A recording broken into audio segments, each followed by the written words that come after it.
This sitting is resumed. Prior to the suspension for lunch, this Honourable Chairman was debating the Appropriation Bill 2026. We return to the Appropriation Bill 2026.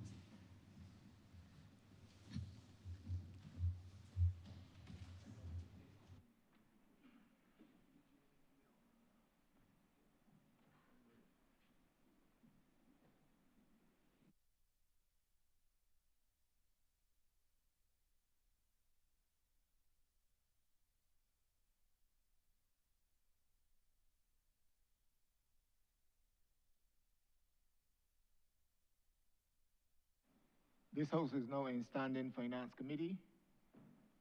Honourable Member for St. George South. Thank you, Mr. Chair. First, let me congratulate the Ministry, Minister and your team for the excellent work that you are doing. And Mr. Minister, you know, you and I, we have a bond. When it came to public life, I think you were probably the first non-minister that walked into my office, and from that day, we did a lot of work in starting the trust loans, and also the member for BNSI as well, who worked with me tirelessly to restructure BNSI. So I'm familiar with the role, but I want to focus on, I'll ask a few questions related, but I want to focus on sub-program 0311, GovTech.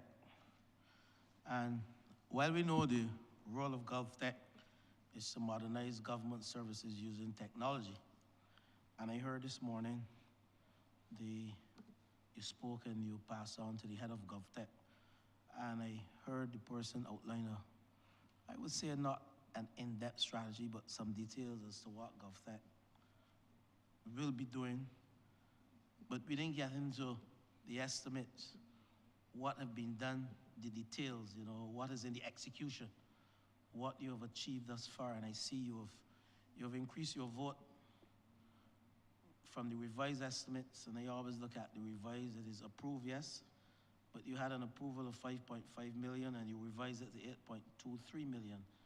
That's last year, 2025, 2026. But you have moved now to 33.1 million, close to an increase of $25 million. And while I know the role of GovTech, I would like you to let the Parliament know what we have achieved thus far, because this is a relatively new arm of your ministry and of government, what you have achieved thus far, and indeed, what are your plans for this financial year with this increase of 25 million, close to 25 million? That's my first question. Thank you so much for that, Minister. And you shared a lot of personal anecdote, and I appreciate the warm greeting. Obviously, I'm going to defer to the CEO of GovTech to give more specifics around the operations, but just to set a little bit of context, the reality is that GovTech was a brand new agency, different from BNSI or BIDC, so there is no infrastructure that was in place. You had effectively one person who was appointed to the role of CEO, and you had a board, and that person had to actually stand up an entity with the capacity to deliver a very significant mandate of digitally transforming initially the government of Barbados and its services, and then getting obviously to full digital transformation of the country. That is a heavy mandate, and something that the ministry had obviously previously had, Ministry Central that is previously had a strong role in, and will continue to have a policy, and in some instances, quite frankly, operational role, but the specific agency with that purpose and remit was brand new. So the CEO will go in much more detail regarding the specification of what he's done and build out and the future plans. But before he does, I just want to cap the fact that, and I want to drill down to this reality. There is a direct correlation with the amount of things that you can digitize and the amount of expenditure you put towards that thing. It's a direct relationship. So the amount of people that you hire, the teams, the skills, the time that you can allocate to digitize the service, whether it's, I don't know, the court records or electric license for driver's license or something related to agriculture.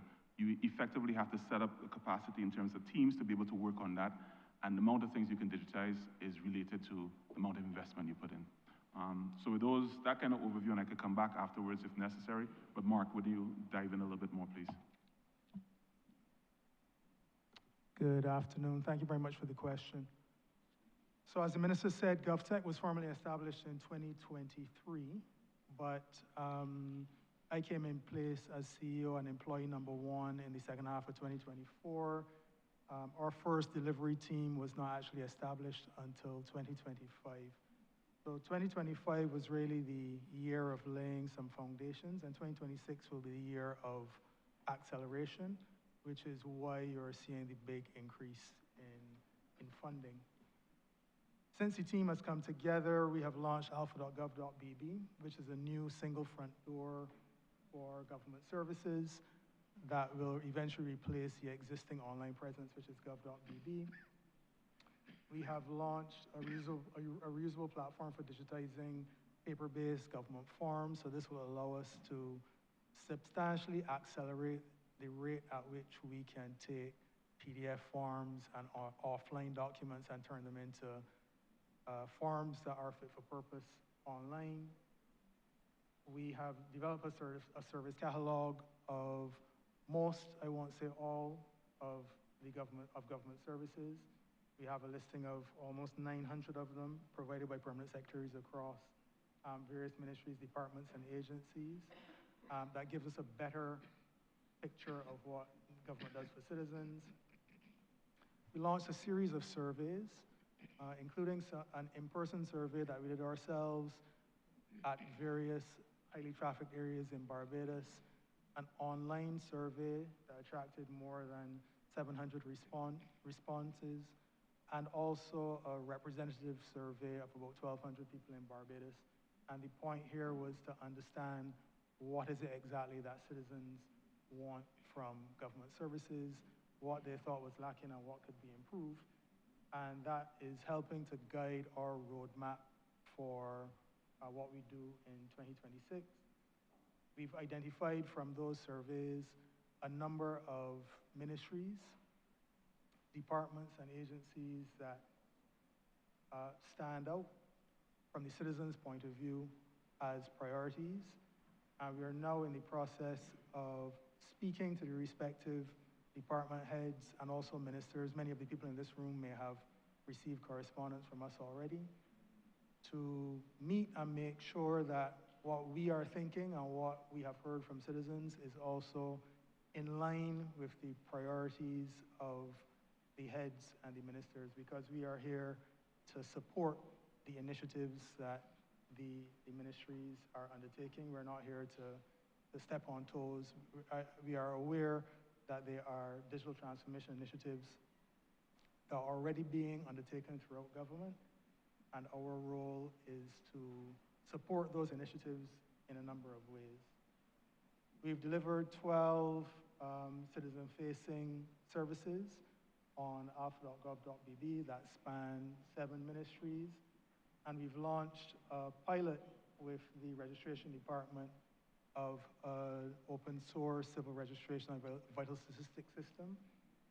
We will see what path the registration department takes if they go with full implementation, but either way they go, we will be prepared to support them. So for 2026, we have ambitious goals.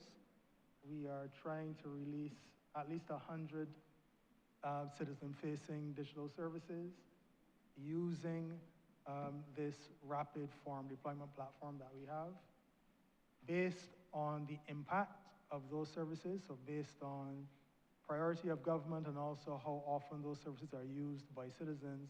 We will select 10 or so services for deeper end-to-end transformation. So not simply putting a form online, but also fundamentally rethinking how the service works from a citizen's perspective.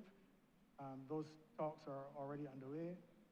And we'll also be building out a number of digital components to support the deployment of these services at scale. So these are the kinds of things that citizens won't see, but they are the foundational elements that will allow us to to move at pace. To do that, we, as you have pointed out, will need substantially more funds. So we started out with about 5 million. It went last year to about 8, and now it's jumped to about 33. The GovTech team, as the minister said, in 2024 and for a substantial part of 2025 was just me. Now we have 27 people at GovTech. By the end of this fiscal year, I expect that number to jump to more than 150. So we're going to be on a rapid recruitment drive to support the rapid initiatives that we're undertaking. Just before you come back in, it's also important that some of the work that we discussed earlier, which is a little bit more technical, and I'm minded to language in a way that is easy to understand. But we have, in addition to the e-services work that GovTech is doing, GovTech is also the parent of a partner that we have that is developing our deep tech and deep infrastructure capability. So the mini data center that I spoke of comes from the GovTech's budget for this partner. The development of things regarding that links our databases together in a way that wasn't developed before comes through this partner. I'm trying to find the language that is not too technical, but those listening who know technical things will get it. The APIs in effect means that instead of having narrow data, having to share data sets over and over and over again and doing repetitive tasks, the systems will talk to each other. So you have to build a system that allows systems to talk to each other in a way that they didn't before. So the infrastructure around that is being built out of the relationship, which is under the GovTech's agency. So there's a lot of foundational work to add to what Mark is saying, that the citizens don't see, that everything else rests on top of, that we've spent a year getting ready. And all of this will come into a lot of fruition over the next financial year. Thank you, Minister. It would be good to utilize some GIS publications to let the citizens know, because one of the things that someone said to me, that government needs some more digital portal for citizens, and I know that's some of the work that you are doing to build those up.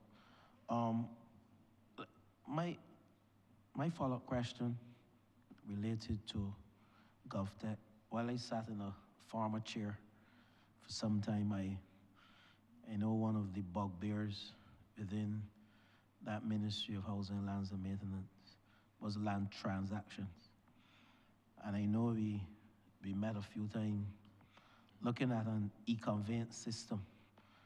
And I heard you this morning speaking on transport and respect to the senior minister and the work that your ministry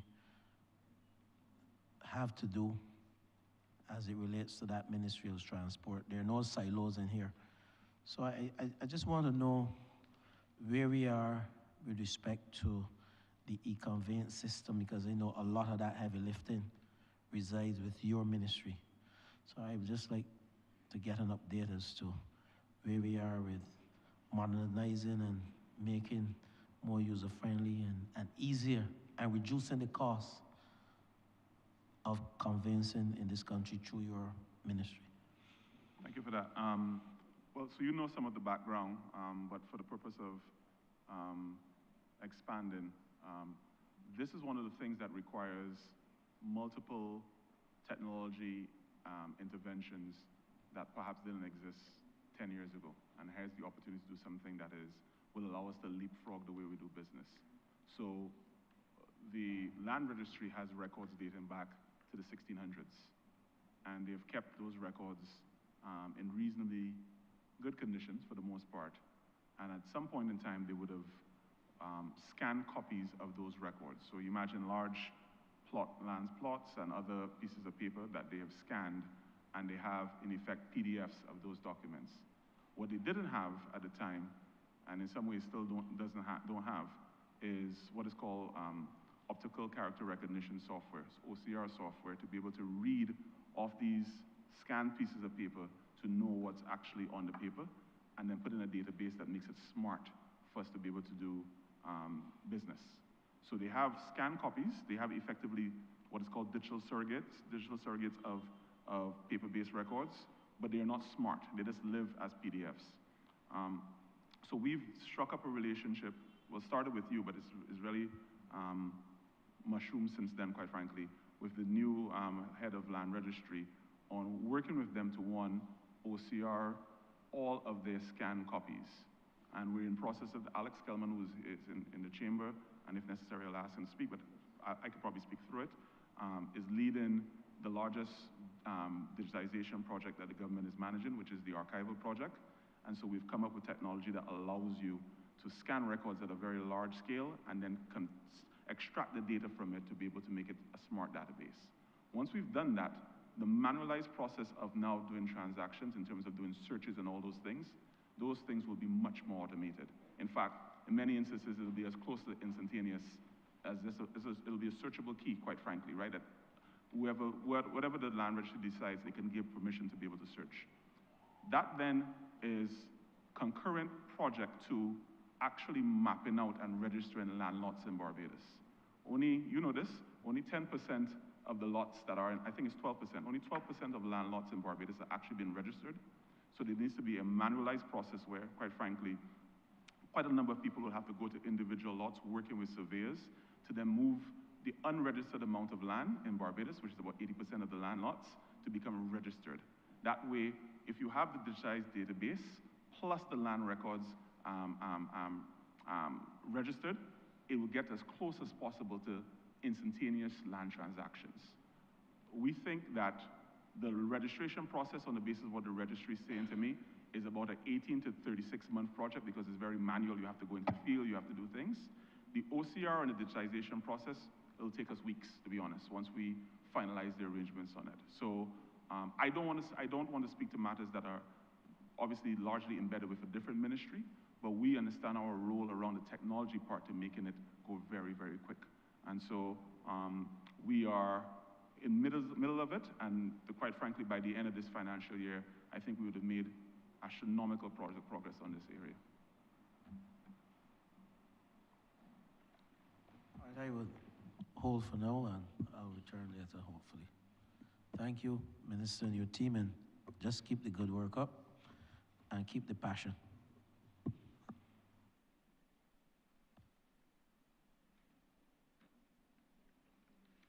Thank you. Honourable Member for St. Peter. Thank you very much, Mr. Chairman. And the question that I have for the Honourable Minister relates to something that could likely touch and concern the ministry that I have the honor to lead as well. Now, in the manifesto of the party that now constitutes the government, a number of new areas were mentioned.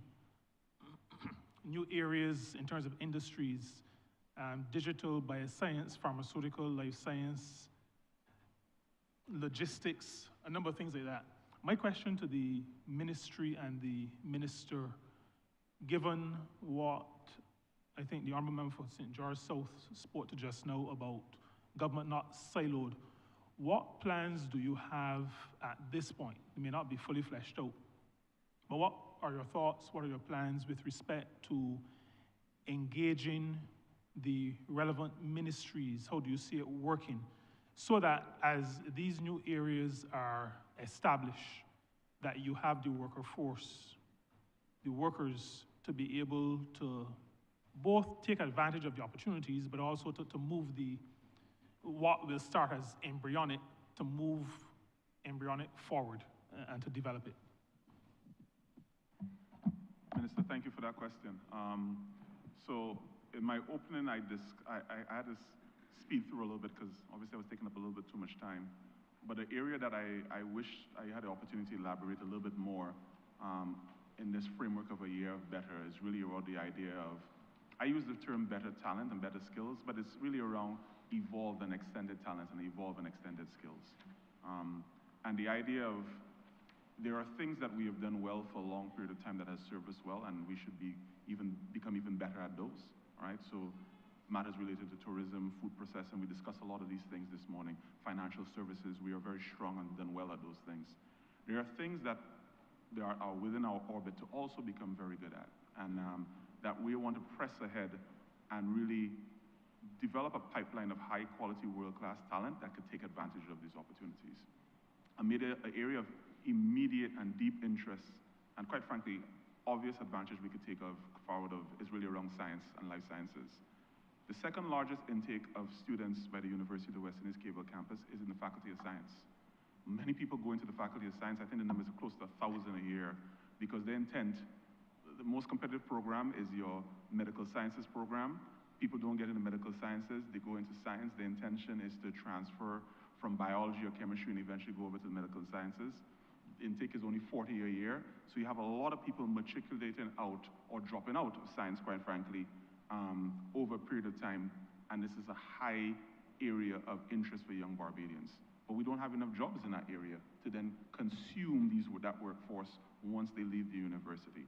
We want to fix that, and we want to take advantage of that. So how do we anchor our life sciences industry to the work that the university is doing, to the work that BCC is doing, to the work that HDP is doing, and for Minister Husbands, transforming the curriculum and transforming the relationship between those entities and industry to create the talent, to create high quality jobs and high quality opportunities for young Barbadians. That's paramount for how we're thinking about it. Even in our own infrastructure, we're building out a facility near Pelican. We call it the Giga Institute, where we're thinking about industrialization from the preschool level all the way up to the secondary school level.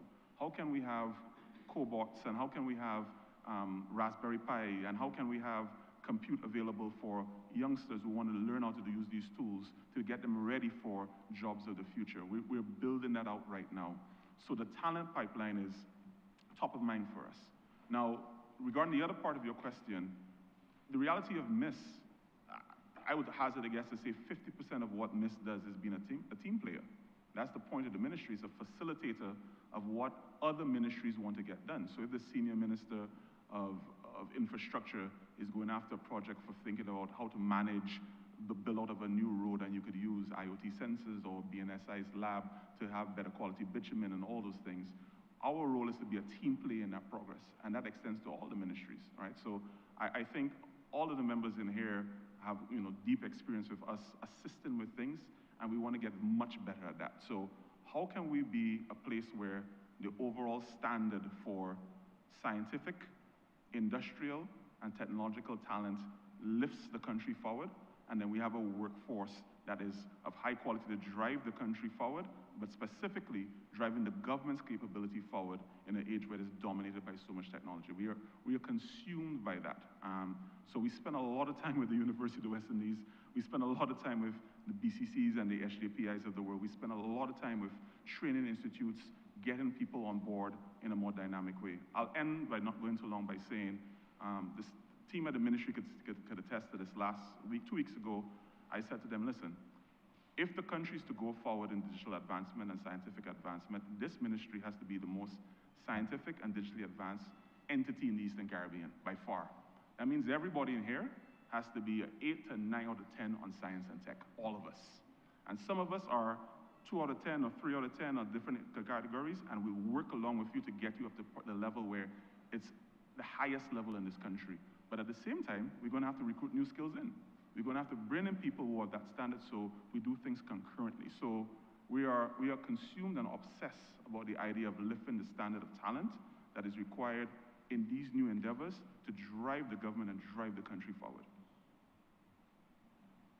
Thank you very much. I take it, you mentioned some institutions, but I take it that by the mention of the institutions, you're also referring to engagement with the actual ministries where the policy is set.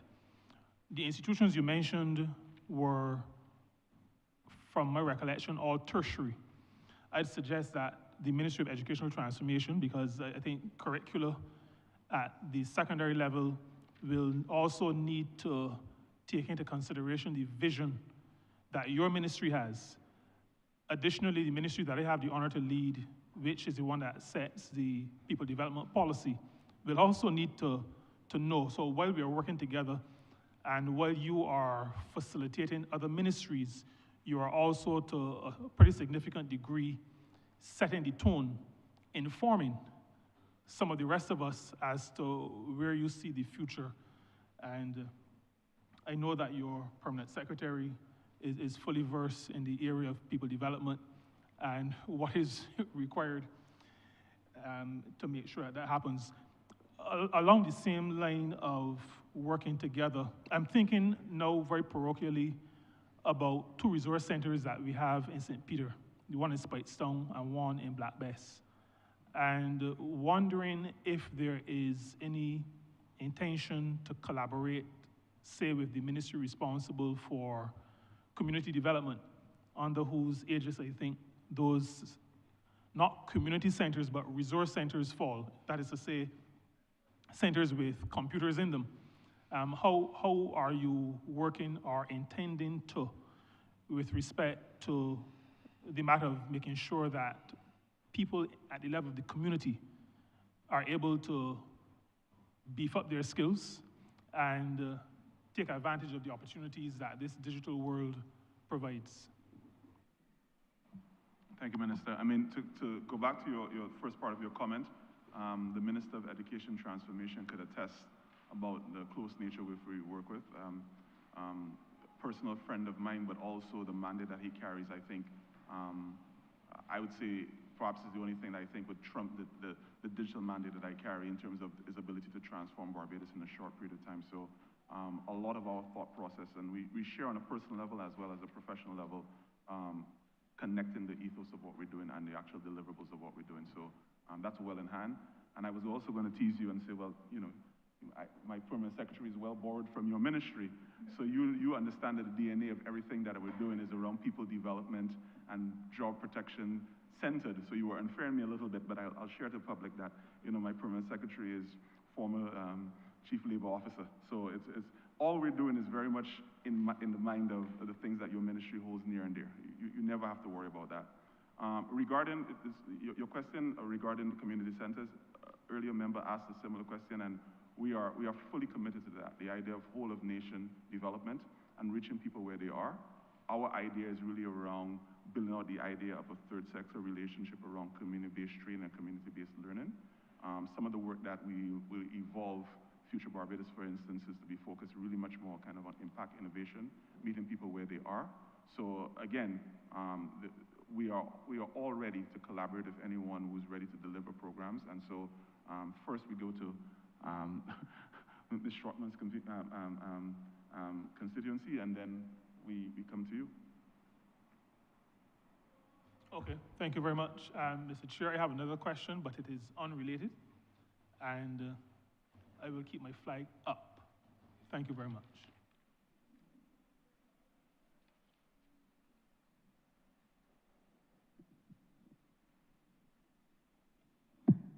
Thank you, Honourable Member. I will keep you noted in the order that you have the flag up. Thank you.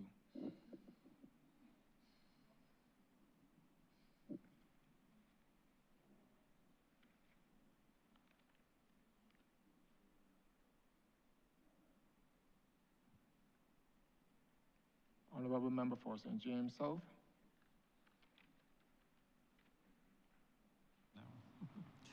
Thank you very much, Chair.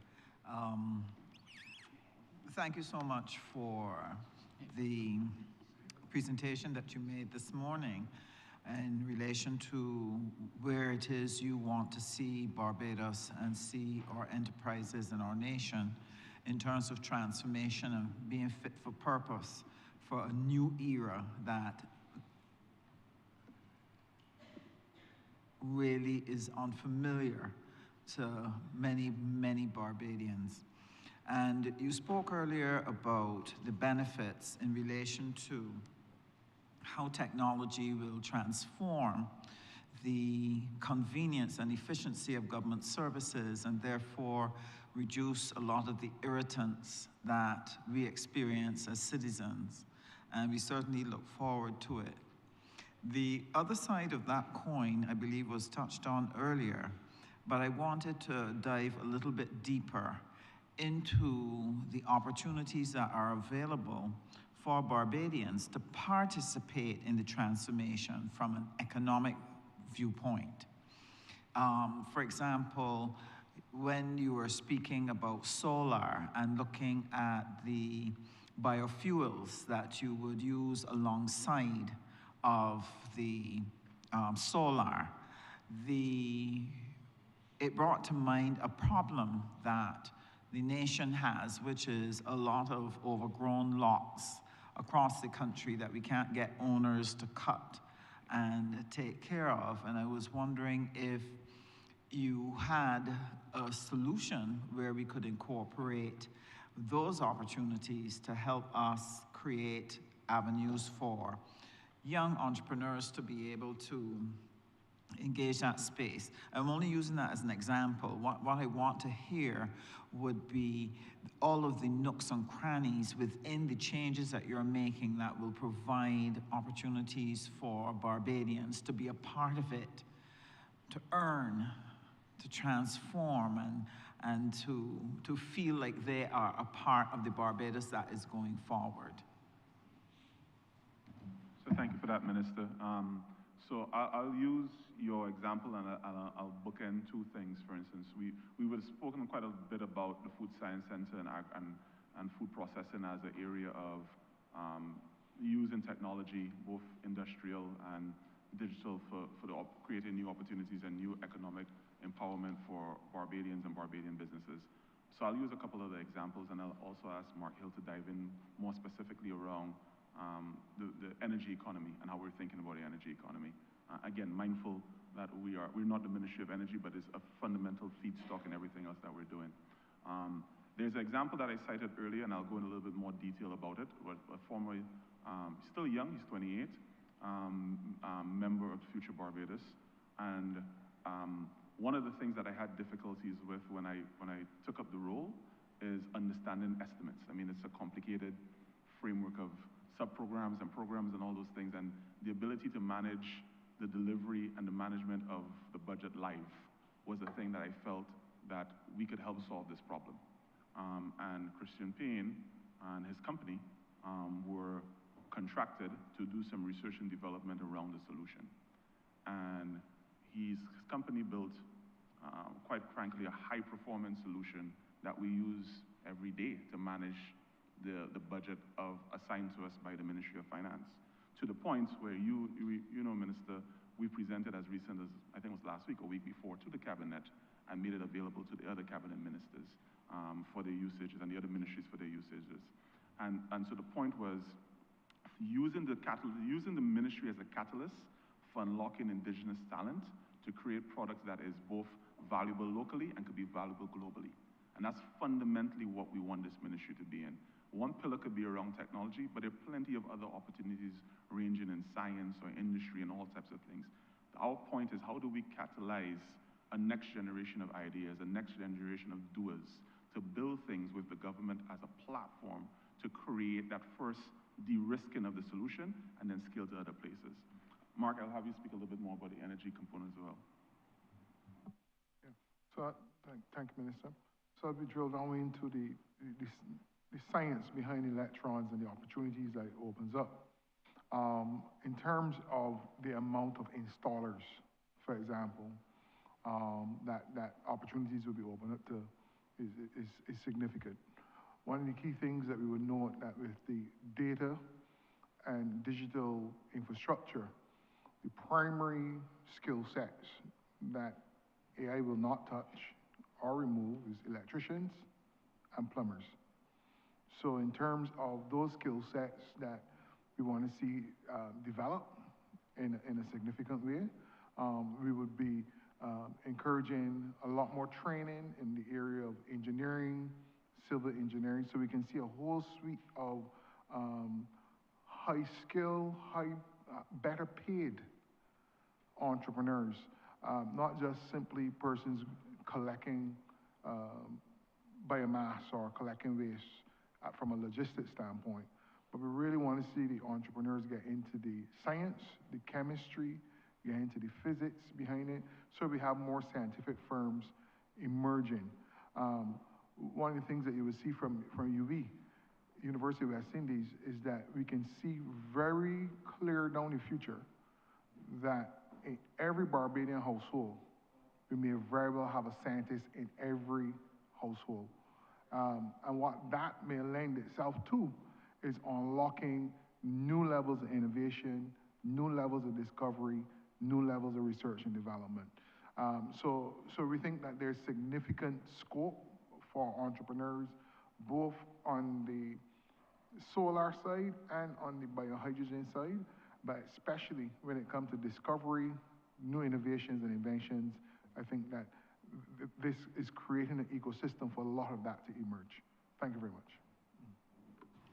One of the challenges that I recognize that we have in Barbados is that very often the people who need to know about the opportunities don't. And in relation to, for example, the Future Center Trust, Future Barbados, sorry, didn't get that right.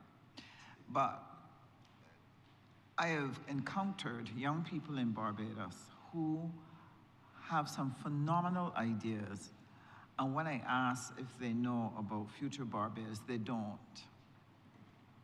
And I'm not saying that we don't advertise or promote, but as a government, we are having a challenging time in reaching the ears and minds of our citizens because of the amount of noise that surrounds them all the time, and the ways in which they can disappear into technology and just be completely unaware of other things.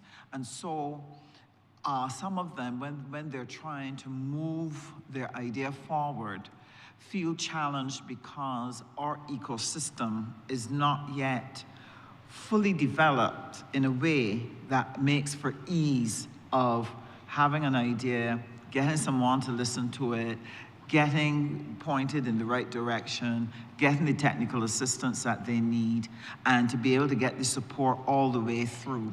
They butt upon the obstacles and the inefficiencies within the government system that then can become very discouraging. That's why I am really, really pleased to hear of the different products that you are developing to try to increase efficiency, because it will help access. But my question is, what plans do you have for working on helping people to know and understand some of these products?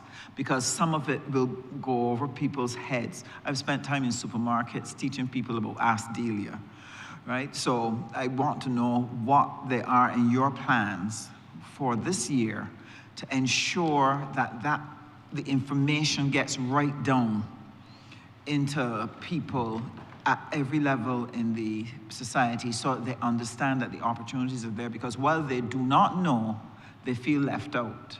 They feel we shut them out. They feel no one is hearing them. Thank you for that question, Minister. So I'll just do a slight aside to say that one of the intriguing things about Future Barbados, for me personally, and this is a personal note, is it's managed to have the impact that it's had, but the reality is that it operated for much of its existence on a budget of less than $2 million a year. So we're talking about impacting thousands and engaging hundreds in terms of work of all types of formats, but the impact of it is limited, is certainly outsized by the budget allocated to it. And so that's why we are pleased by the adjustment and increase this year, so that we can do more, quite frankly, and reach more people and be more impactful. So that's one.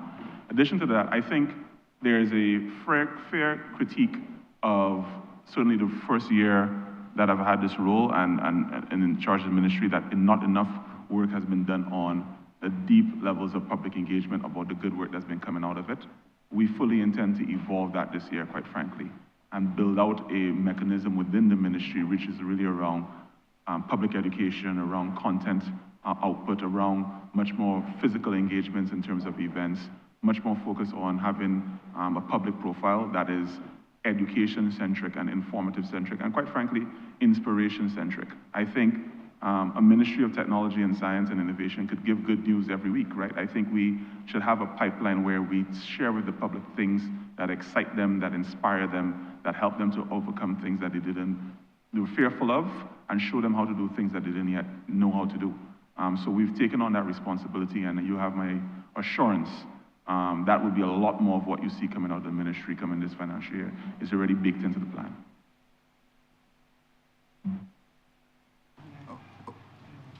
Well, one of the things I wanted to hear, I think it might be in the Ministry of Energy and Business, but what I wanted to know is, along with the Future Barbados, the technical assistance platform that is there to help support entrepreneurs with ideas and moving forward.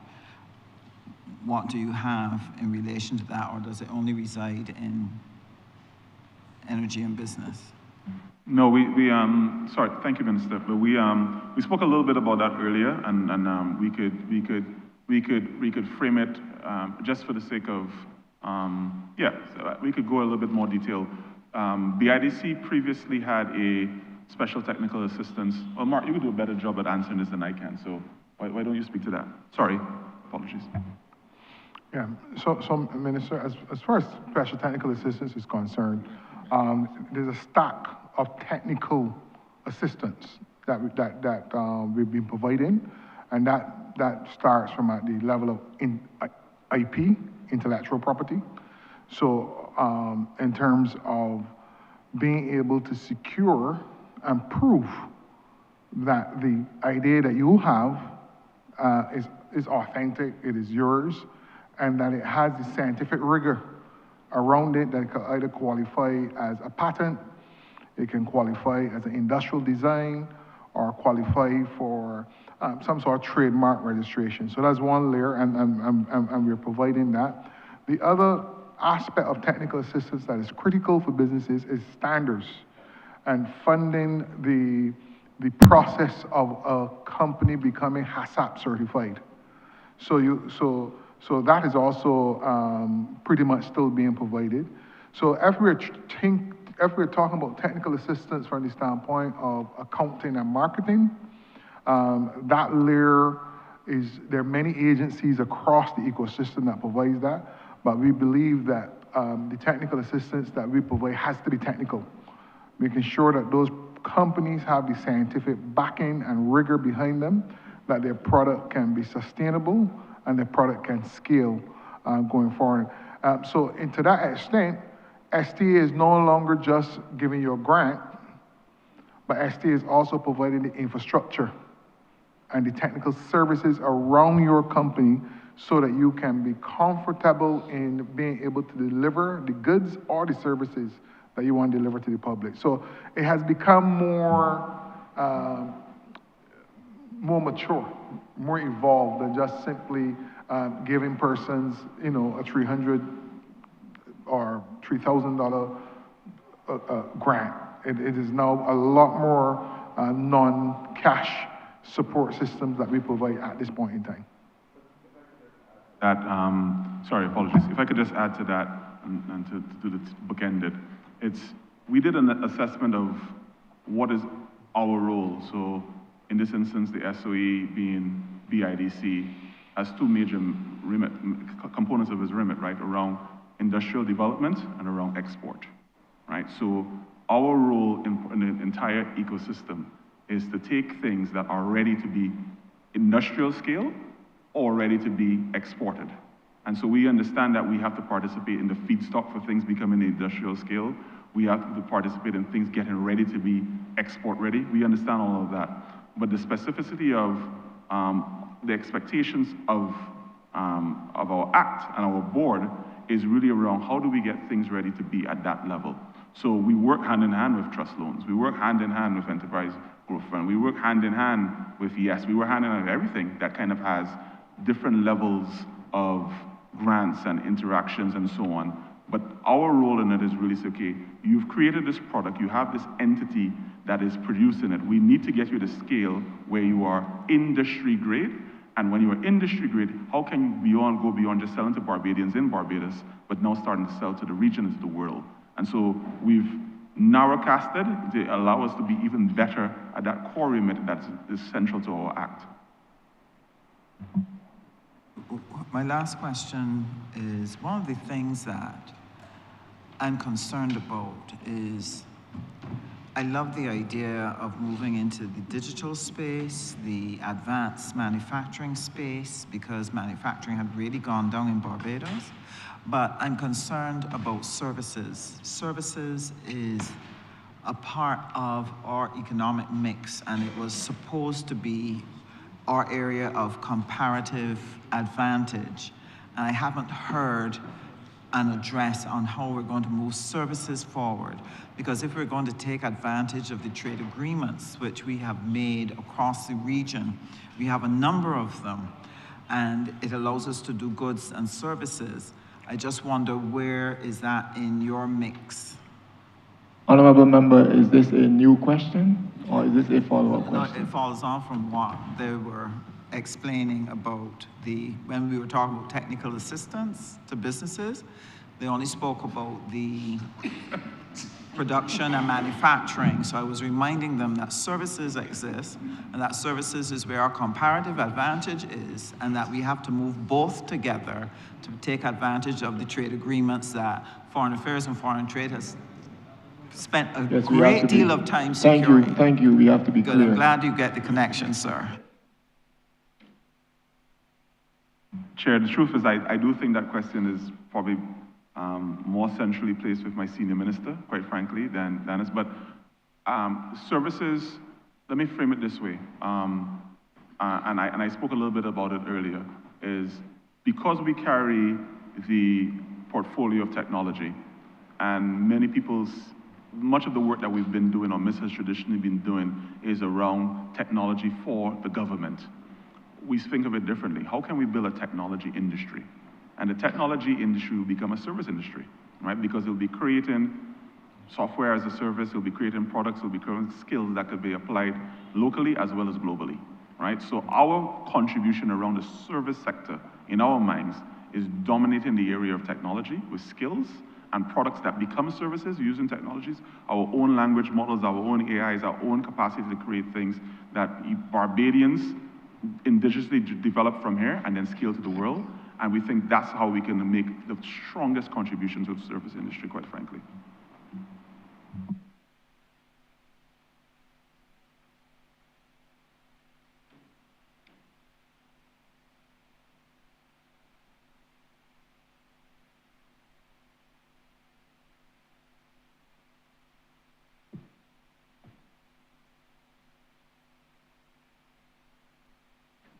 Honourable Member for St. Thomas.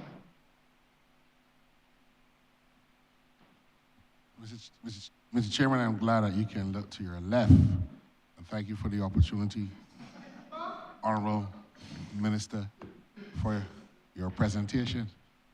I will caution you to utilize your time wisely. I have always been taught to be cautious, Mr. Chairman. I sat and actually enjoyed the presentation by the Honourable Minister and his teams as far. I was very intrigued by his stance on institutional excellence, industrial innovation, and broadening digital access. Now, one of the major drivers expected to shape and transform the life of many countries in the world is technology.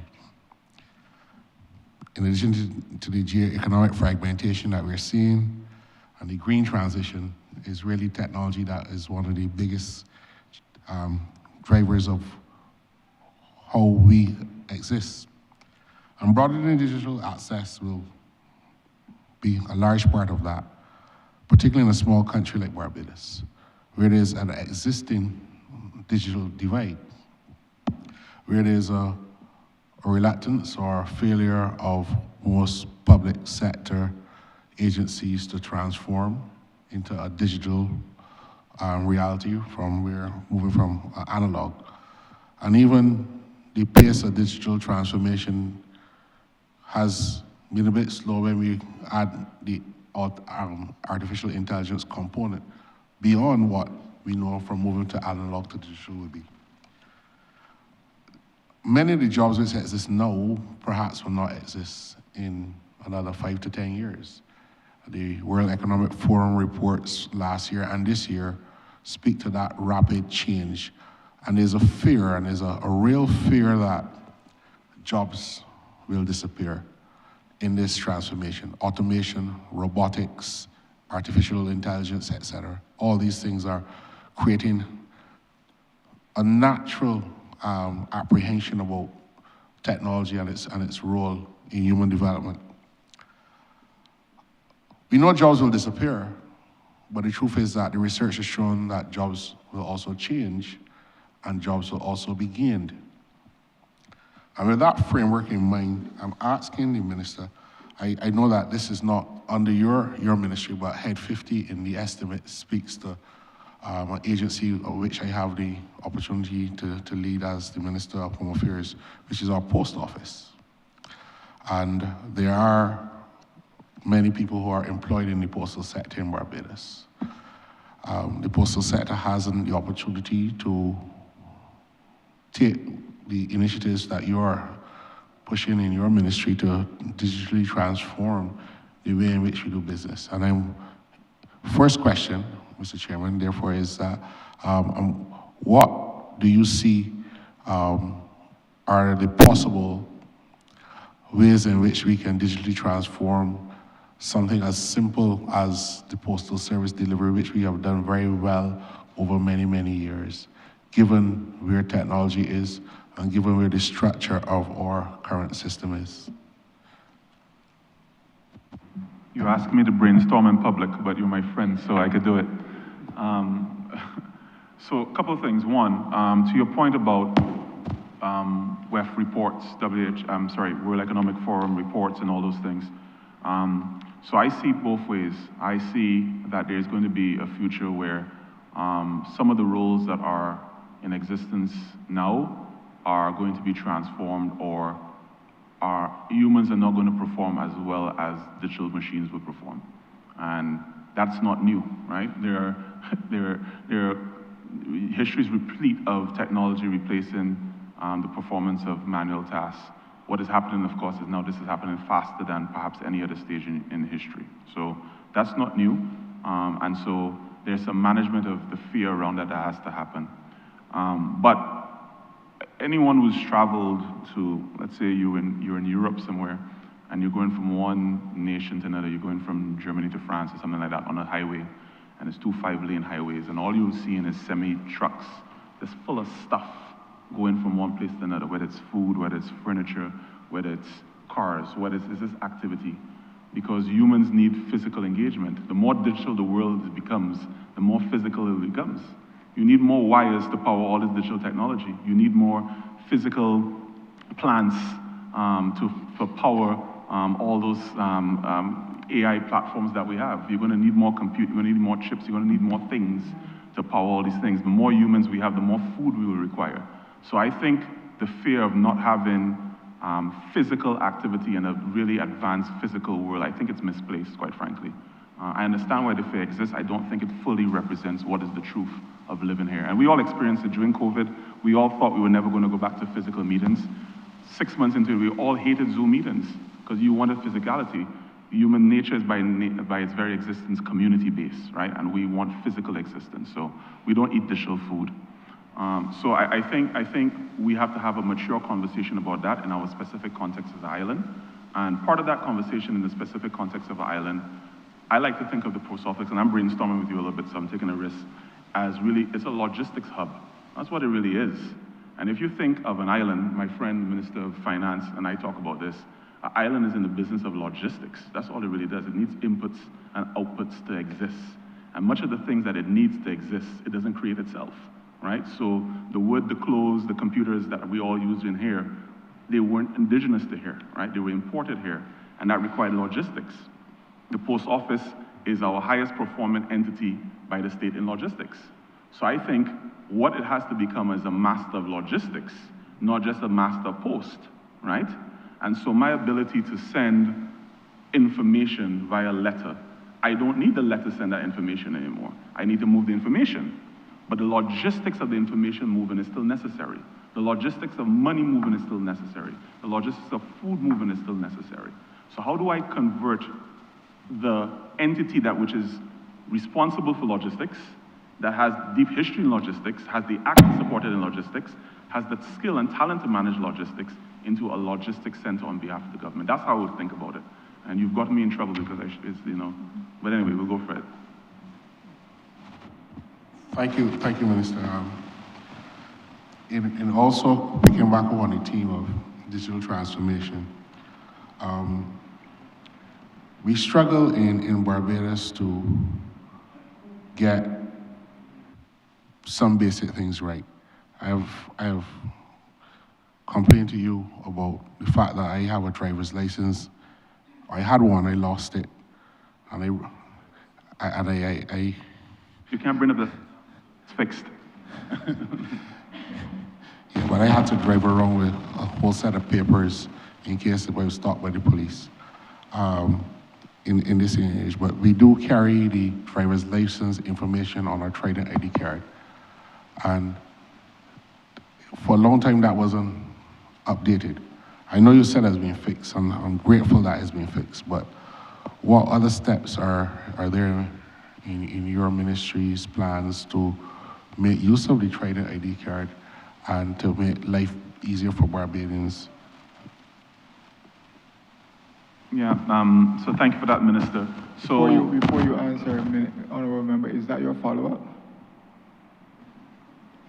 You know it's not connected. You know it's not connected. You know it's not connected.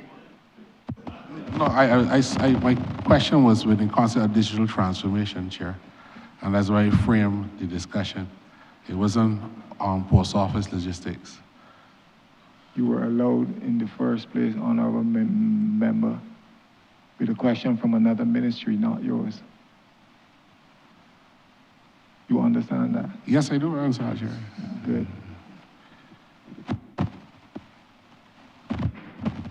Go ahead, Honourable Minister. you like me to proceed, Chair? You can proceed. Okay, no problem. So connecting to Minister Jordan's question about the connectivity of MIS to all ministries, the licensing is a perfect example of that. So the Ministry of Innovation and Science and Technology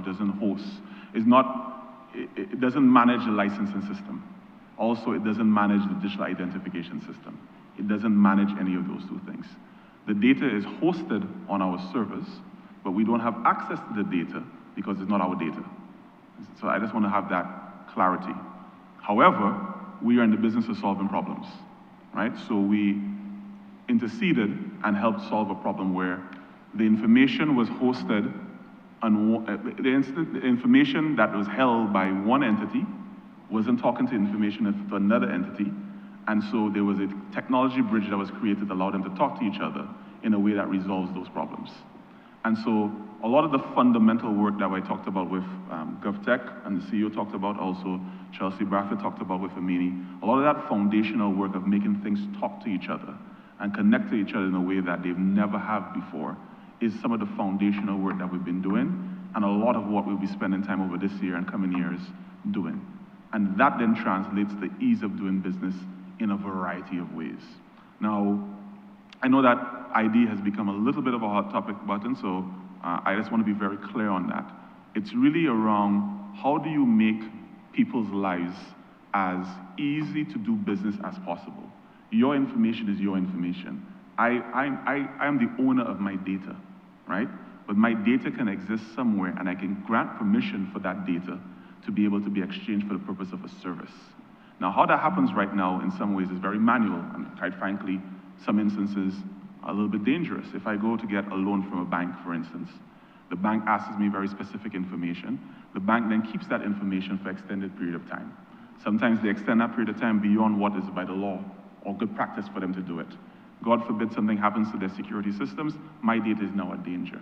So the length of time that that data is managed on third-party entities puts me at risk.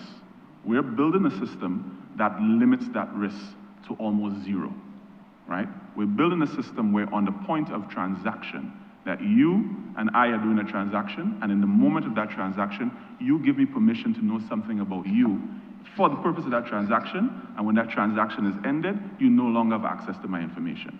So we're using the advancement in technology. It's very, very nerdy. It's called zero knowledge proof, but we're using that technology to be able to limit the exposure of risk of people's danger in a way that was not possible, quite frankly, 2-3 years ago, right?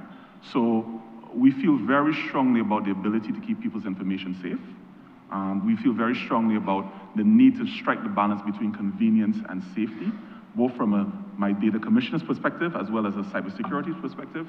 We're spending a lot of time thinking about the architecture, about how we do that to make sure that we can move quickly but securely and things that people enjoy to use, right? So we'll do a specific engagement with the nation around that, so we bring people along to understand what we're doing around that, but we think this will, quite frankly, be one of the most powerful and important things that the ministry will do for the next couple of years. Yeah, thank you, Mr. I actually want to congratulate you for the work that you've done. They're making life easier for a lot of people. It was a lot of difficulty. I yield back my time to you, Mr. Chairman.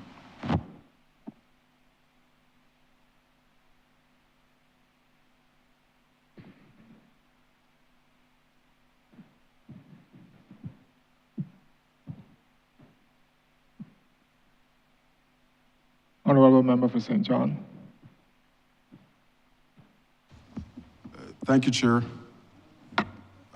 All of my questions are related to sports, sir. My disclaimer. Minister, good afternoon to you and your team. I just want to expand with a comment, not a question, on what the Honourable Member from St. Peter would have mentioned, and you referred to 2 constituencies, but in actual fact, I do have community centers all over the island. So when you're looking to roll out, just hoping that we can have that discussion. In relation to sports, technology is now fused to every possible sporting discipline that you can think of. And my first question is, what do you have in place for your transformational strategy as it relates to sports? First question. Thank you, Minister. And absolutely regarding collaboration, regarding the rollout of across all the community centers, absolutely. I'll tease you the same way that I teased the Minister of Labor. You are well aware that one of our major initiatives recently was regarding the intersection between digital technology and sports, and actually bringing a truly outstanding sporting icon in the form of Clarence Seedorf to Barbados to host a series of training camps. And what was highly compelling for that project for us, obviously the ministry is not the Ministry of Sport, but what was highly compelling in the conversation that made us make the decision in terms of a relationship with him through the Future Barbados program, and to Aitul will talk a little bit more about that, we can talk more about that with a framework of what we call in Future Sport, is the intersection between technology and sport.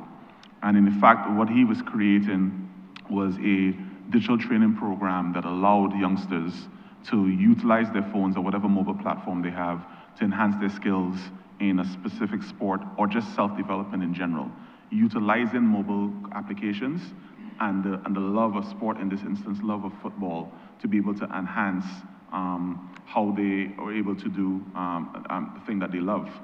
And critically, I'll be honest with you, what was the real seller in the partnership for me was his high level of focus really around the careers around sports, and not focusing just as the 1% who are likely to play in the big leagues the way that he did, but what are all the other people involved in terms of data analytics or the media of it, or the app development, or the lawyers of it, or the accountants, everyone who's within the ecosystem of sports development, and how can technology play a role in advancing utilizing their love and passion for sports to develop a career that's related to it. So it was a very dynamic program. I don't know, Tamaisha, do you want to add a little bit more to it so that you could talk about where we're going with the idea of future sport? Sure. Is this volume okay for everybody this afternoon? Hi, Tamaisha Eitel, Director of Future Barbados here again, and I'll sit back from the microphone so it's not as loud. The Future Sport plan moving forward is to embed the Seedorf Academy through partnerships with the BFA and the Secondary Schools League in order to enhance the sports economy that we want to build. And as I said earlier, Future Barbados and technology, it's not technology that will lead everything, technology will enable everything. So you know, there's sports technology with sensors, et cetera, in stadiums and tracking, but for the ownership of the young athlete to understand their stats, their biometrics, and their place, and be able to use the technology to enable them to manage the programs. We also will be working towards enhancing the PE curriculum as well with the Seedorf methodology as part of it, and going through a train-the-trainers approach, because it's not just about the elite athlete. It is about the mindset of the coaches and the students and how we're impacting the everyday lives. As we saw through the program, it was 130 students who came through our program and 15 coaches. And now they cannot wait for the next part. And in the next 6 months, we're hoping by September to have the first iteration with community-based satellites of the same Seedorf Academy, and all the members who are parts of that will be able to be onboarded onto this platform.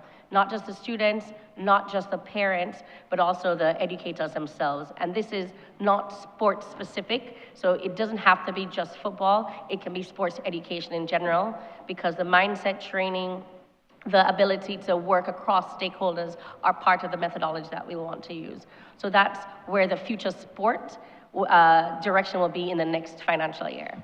Thank you. If I could just follow on that, and that's an example of it.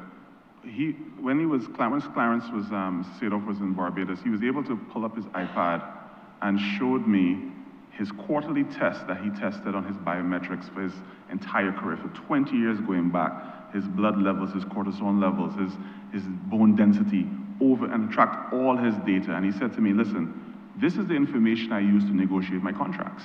So in addition to how many goals I scored, how many assists, I presented this, my lawyer would present this in my negotiations to show the level of asset that these clubs were investing in. And so I collected all that information. And so sport is beyond just the activity of playing the ball. It's really the science of biomechanics for the purpose of them becoming a professional and treating himself like a business. And so that's the ethos of the relationship that we're bringing. We're leveraging the idea of sports to introduce high fidelity opportunities in technology and high fidelity opportunities in science. Thank you. I was actually just reading about Max Allen, at 16 years old, did a transfer for £1.5 million. I'm going to ask you, Minister, the same question that I asked a number of our colleagues in relation to having a point person in the ministry that can sit down with my team in relation to rolling out this strategy as it relates to using the technology now to benefit all of our athletes, as mentioned. The other thing that I want to speak about, and I guess this will come up in that conversation, is esports. It is not big in Barbados, but there's a need for us now to embrace esports. There's a lot of youngsters, as you mentioned, who are home and doing a lot of stuff on the computer. And I would want to, formalize it in a way that we can set up something now. So is that something that is also within your scope? Still sports, Chair. So to the first query, absolutely. And as you know, we reached out personally and obviously through your office when we were doing the event. And obviously, it was with your consent within your role in cabinet in the first place to have the project go over the line. So we're always ready to collaborate and go deeper, quite frankly. I've just seen what you rolled out in terms of the glass floor, the gymnasium, which looks fantastic, right? So just using technology in a different way. Imagine graphic designers and motion designers being able to design things, leveraging sport, using that platform that you create to create digital art-driven games. I think you could do extraordinary things with that. So yes, always to collaborate. Regarding your question regarding esports, Mr. Sutherland, when he was Minister of Sport, would tell you that I used to harass him quite a bit about the idea of esports and the idea of leveraging the fact that we had a FIFA office in Barbados and FIFA was going very aggressively around esports to create esports tournaments in Barbados. So I am all in. The value of it, for instance, in Asian market is in tens of billions of dollars annually, right? This is a humongous market, right? So leveraging the opportunity for young people to become, as it's called, esport athletes and develop careers in it, I think this makes perfect sense. You already have a great interest in video games and video game production and playing. We actually have a video game testing entity that exists in BIDC's Harbor Road complex. And so you already have an active interest in people who are in that sector. And so creating an industry around that, this makes perfect sense. So I'll be more than pleased to collaborate on that. Final question, Chair. NAPSAC, the finals will be happening on Friday. There's a lot of potential there. I'm wondering if your ministry would be able to help the Ministry of Sports to create a dashboard that we can... Honourable member, is this a different question? No, this is sports. This is sports. Still sports. Related sports, all sports. A dashboard, minister, to be able to track some of these youngsters, because if we're to get some of the youngsters off island to train, then I think there's an absolute need to have that dashboard that we can track from primary, the progress right up the ladder. So I'm hoping that it is possible to work with you to create that dashboard. Last question, Chair. I yield back. Honourable member, that was your last question. Proceed, Honourable Minister.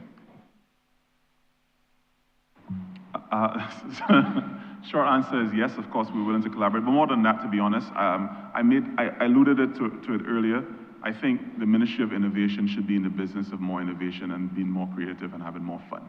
I think that we often get bogged down with the minutiae of things that feel heavy, and we forget that, you know, life is for the living.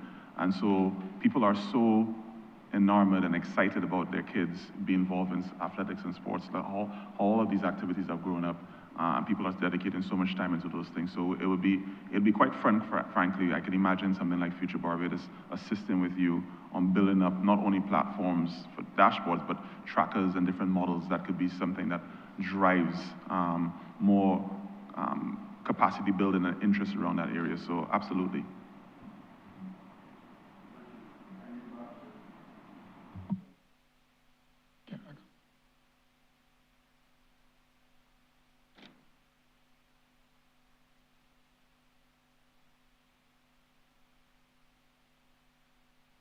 Honourable member for St. Peter. Thank you very much, Chair. The question I have relates to standards. For a long time, we've been talking about standards with respect to how they facilitate trade. I know that the Honourable member for St. James Central became synonymous with the term sanitary and phytosanitary. The question I have is, at this point, how has, is the probably correct English, how has that standard improved our trade performance, if it has, or maybe I should ask the question, has it been implemented? And if it has, how has it improved our trade and the industry that will drive the trade coming out of that? Thank you, Minister. We spoke a bit this morning about our viewpoint on standards economy and quality economy, and some specific examples were given regarding the work we've done in all those areas. So I'll let a combination, but I'll start with, since your current conversation was around trade, I'll start with BIDC, and then obviously the director of BNSI can weigh in on this to give specific information regarding the improvement of trade as a result of this.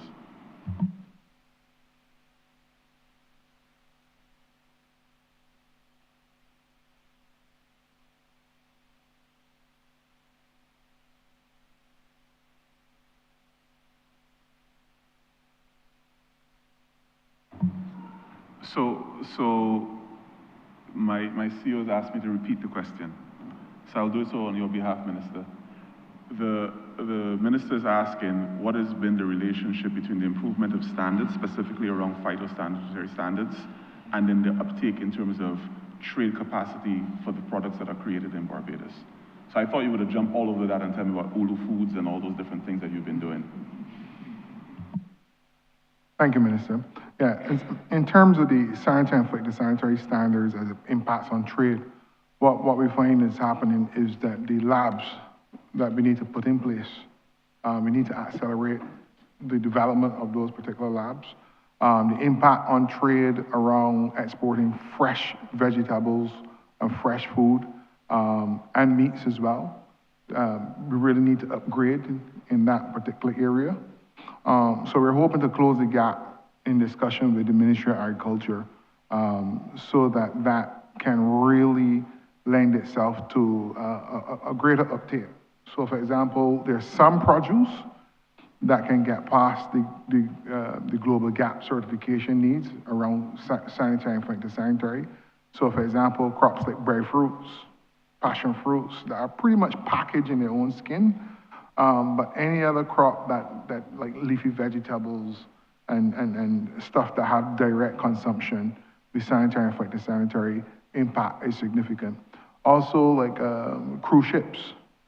There's certain things we can't export to cruise ships as yet. So we need to close that gap really quick, and that is a scientific relationship between both Ministry of Agriculture and industry, and the infrastructure being put in place so that we can close that gap as fast as possible. Yeah. Yeah, thank you, Minister. Just to continue from where CEO Hill mentioned, so the acronym NAFCA, that's really the National Agriculture and Health Food Control Agency. So the thinking was to strengthen the sanitary and phytosanitary standards, as you said, so that we can facilitate trade. Now, the trade environment is such that international trade is really based on international standards. So BNSI, we do have very strong partnerships. One, we're a member of the ISO. ISO is the International Standards Organization, where 183 countries come together to agree, look, these are the specifications that we are going to utilize and we're going to agree to for trade. We were fortunate to provide to the minister for assent and have gazetted I think it was a few months ago, so late last year, we gazetted 44 standards, many of them related to trade. Some of them in collaboration with our regional standards development organization, and that's CROSSQ. That acronym stands for the CARICOM Regional Organization for Standards and Quality. Again, the focus here was to have the regional and international agreement where Barbados too can have standards. Part of the suite included poultry feed and feed ingredients, processed foods, cocoa and chocolate products, biscuits, and then others were non-food related, but they were a suite coming out of sustainable tourism and so on. But the understanding is that if we are not competing with international standards in our space, we are losing the ability to trade freely, because a lot of the requirements internationally are just that. The first bar that you have to jump over is an international specification. And the sanitary and phytosanitary conditions were such that that was the primary interest within NAFCA. Yeah. Chair, I have a follow-up. And it relates to the CEO mentioned breadfruits. My canvassers would not want me to allow the word to be called and not ask a question, only because during the election campaign, we were seeing breadfruits on the ground everywhere. And many of the canvassers remembered the call some time ago and asked me. I couldn't answer at that point in time, and I was a little bit more interested in getting votes than calling Mr. Hill. So I'll use this opportunity to do that. The question was, particularly among the older people, all these breadfruits on the ground, this is good food. What became of that project? And that's a follow-up question that I'm asking to, maybe through you, Chair, and the Minister, to Mr. Hill. Thank you, Minister. This is Mark Hill's area of deep passion, so I'll hand over to him. Yeah, thanks, Minister. The outcome of that project is that we have one of the biggest brands in Barbados that has developed in terms of Ulu Foods. So Ulu Foods have evolved into a super brand that started just a few years ago, just parallel with the call for those berry fruits. And today they've won over 3 prizes. The top healthy food product in Texas. They're the top healthy food product growing across USA. In fact, as I speak, they're scrambling to meet an order of outfitting their product in 800 Sprout stores across Texas. And that has nothing to do with the additional demand. So what we're having is a shortage of berry fruit to actually meet the need that Ulu Foods alone has. And I don't know if members have tasted their product, but it is a phenomenal product. You can across the entire Massey chain as well. But it is showing that Barbados and Barbadians can produce world-class products using indigenous inputs. So right now we have the challenge of trying to solve getting berry fruit at scale. So the company has grown so rapidly over the last few months that we now have to look at how we industrialize off-taking berry fruits, not just at the village level, but also at the industrial level across the board. So the constituents need to follow through. I think Uluda's off-take and buy berry fruit is high, I think around $250 for one. And they have been complaining about not getting enough berry fruit. So maybe it's a matter of communication if you have a berry fruit tree, communicating. And also to finding the workers in that particular space was also some difficulty as well. So it is a sector that has rapidly developed because of it's a superfood in the global market. And we expect Ulu to continue to grow rapidly. And wherever we can get inputs that will help them to scale, that is a primary objective of our, one of the primary objectives of our industrial strategy. Thank you, sir. Thank you very much. I'm not going to follow up with a question, but just to say what I saw and we saw on the ground, no pun intended, suggests that we could do a much better job of continuing to sensitize, because there are some people who remembered that there was this program, but yet there are all these breadfruits on the ground. In St. Peter, we say splatter out. You may not understand, but splatter out. And we may need to do some more work with respect to sensitizing so that people from their breadfruit trees can earn some additional funds. Thanks very much, Mr. Chair. Minister, I know that you and CEO Hill are close collaborating colleagues and friends, and so I'm sure that you're going to point in the direction where you saw all these excess feedstock for the entity that he's supporting. Thank you.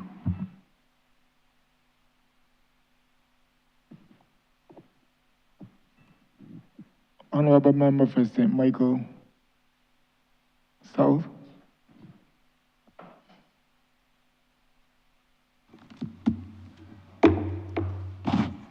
Thank you very much, Mr. Chairman.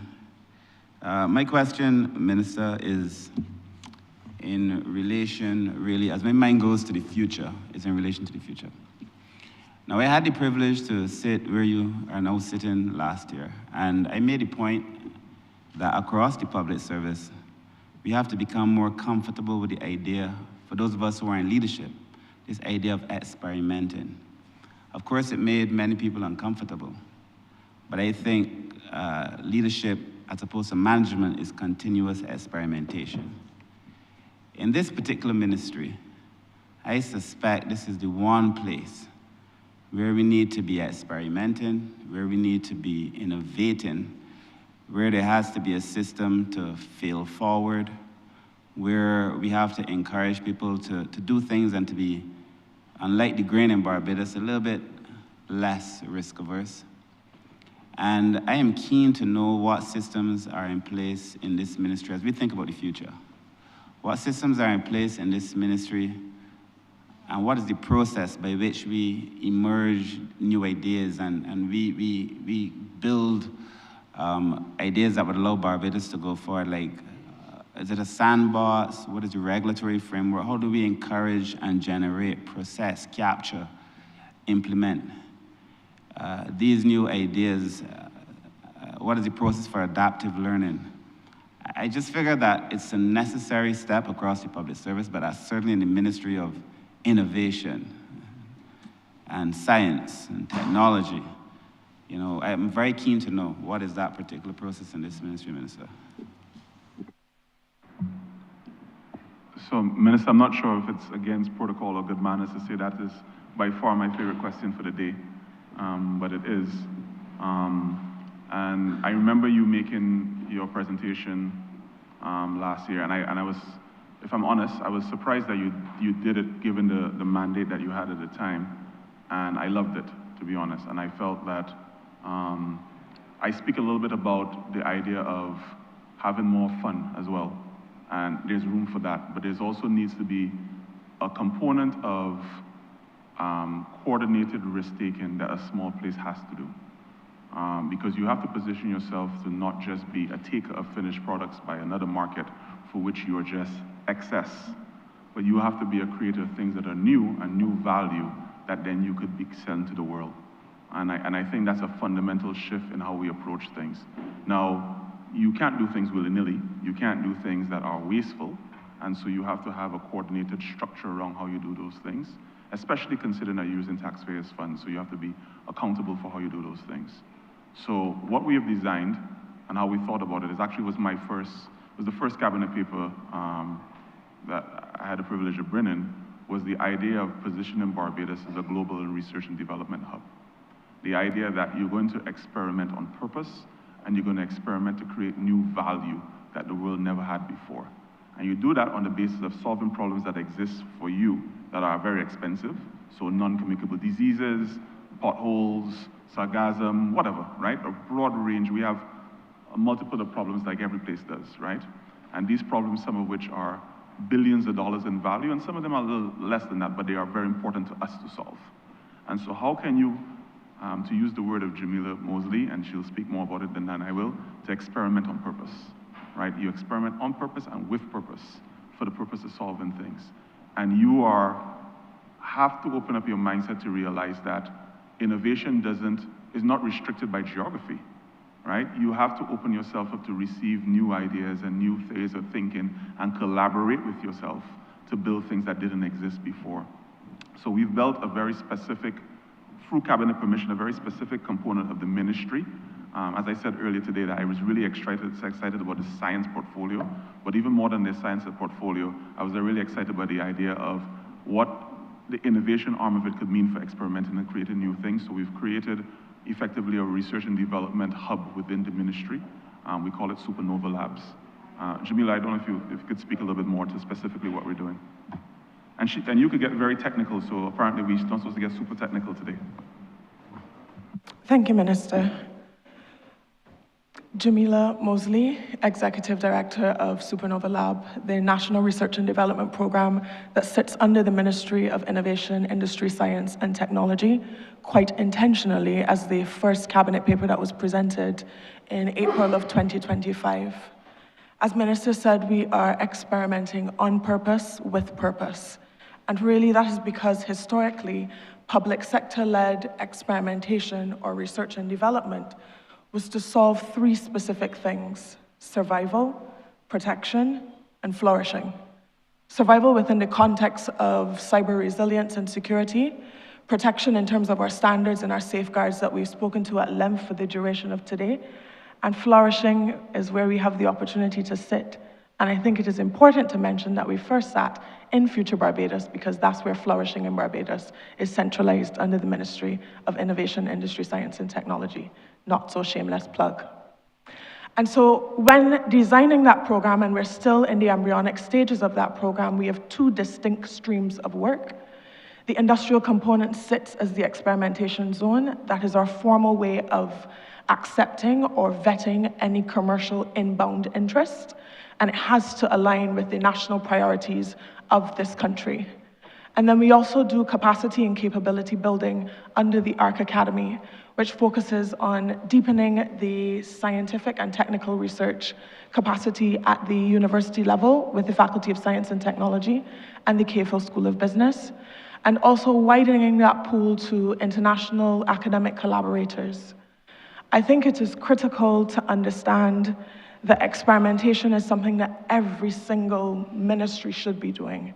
And it is a privilege for us to be able to create or be in the process of creating a standardized model for small state experimentation. Because when you look at the size of our states, we don't necessarily have the land mass to compete with massive global actors. But we certainly have the land mass and the ingenuity in country to be able to develop products and services at a much more rapid rate than if they were in other markets. And we've seen that demonstrated through collaborations with companies like NVIDIA and other actors who are actively experimenting with the Ministry of Innovation, Industry, Science and Technology. I also want to add, since I have the opportunity to, that the mandate that this ministry is currently focused on is the amplification of a mandate that was set in the missions of Barbados, specifically Mission 5 and Mission 6. It is the manifestation of the expectation of BERT 3.0, and it is also the understanding that digital development is not necessarily something for the future, it is something that is happening right now.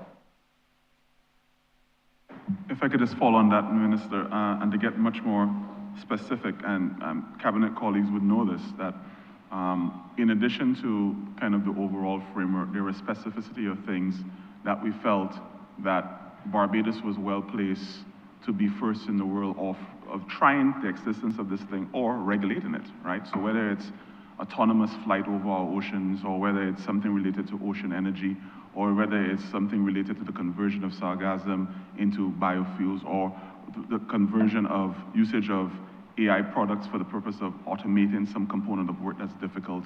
All of these things need a place that says, hey, we can regulate it first, and so that it can be scaled to other mass markets. And that's one of our distinct advantages of being small. I mean, there are lots of disadvantages of being small, but and so small market size, small talent base, small budgets in some instances, but your ability to move through regulation faster than very large places, and so deploy impactful solutions to people, is an advantage that we have as a result of being small, and we have to own it. Now, to do that, we have to manage our risk tolerance. Now, not everything is for us. Certain things that we have, we don't feel comfortable with, and we should always stick true to our values. Certain things don't suit the profile of who we are as people, but some things do. We have a significant problem with non-communicable diseases, for instance. It costs us billions of dollars a year if you think of it in terms of medical bill and productivity loss. If you compound it, it's enormous. We are not the creators of the solutions in most instances that we go after non-communicable diseases. We are the receivers of solutions that have gone through different pipelines, and quite frankly, some of these solutions were designed for people who are not of our ethnicity for the large part. Let's put it very plainly. And yet still we are receivers of these solutions and not makers of solutions that can then scale to other places. We want to change that. We want to find problems that are inherently large scale and difficult for us, and also difficult for other places, and be at the place where these things can originate from. Now, some of it will be original or indigenous to a young Barbadian or Barbadian company will conceive of this thing, and that's fantastic, and we want lots of that. But some of it will be people who are not Barbadian, but they will become Barbadian by registering the company here, being based here, doing the research here, and the IP existing here, and paying taxes here. We want to do both.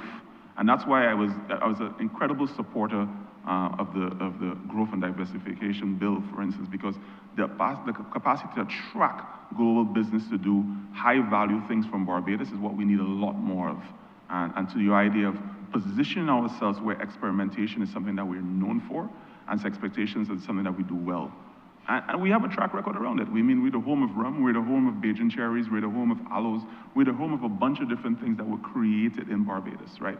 The style of cricket that we see and we love right now with T20, we can easily attribute the origin of it to Barbados, right?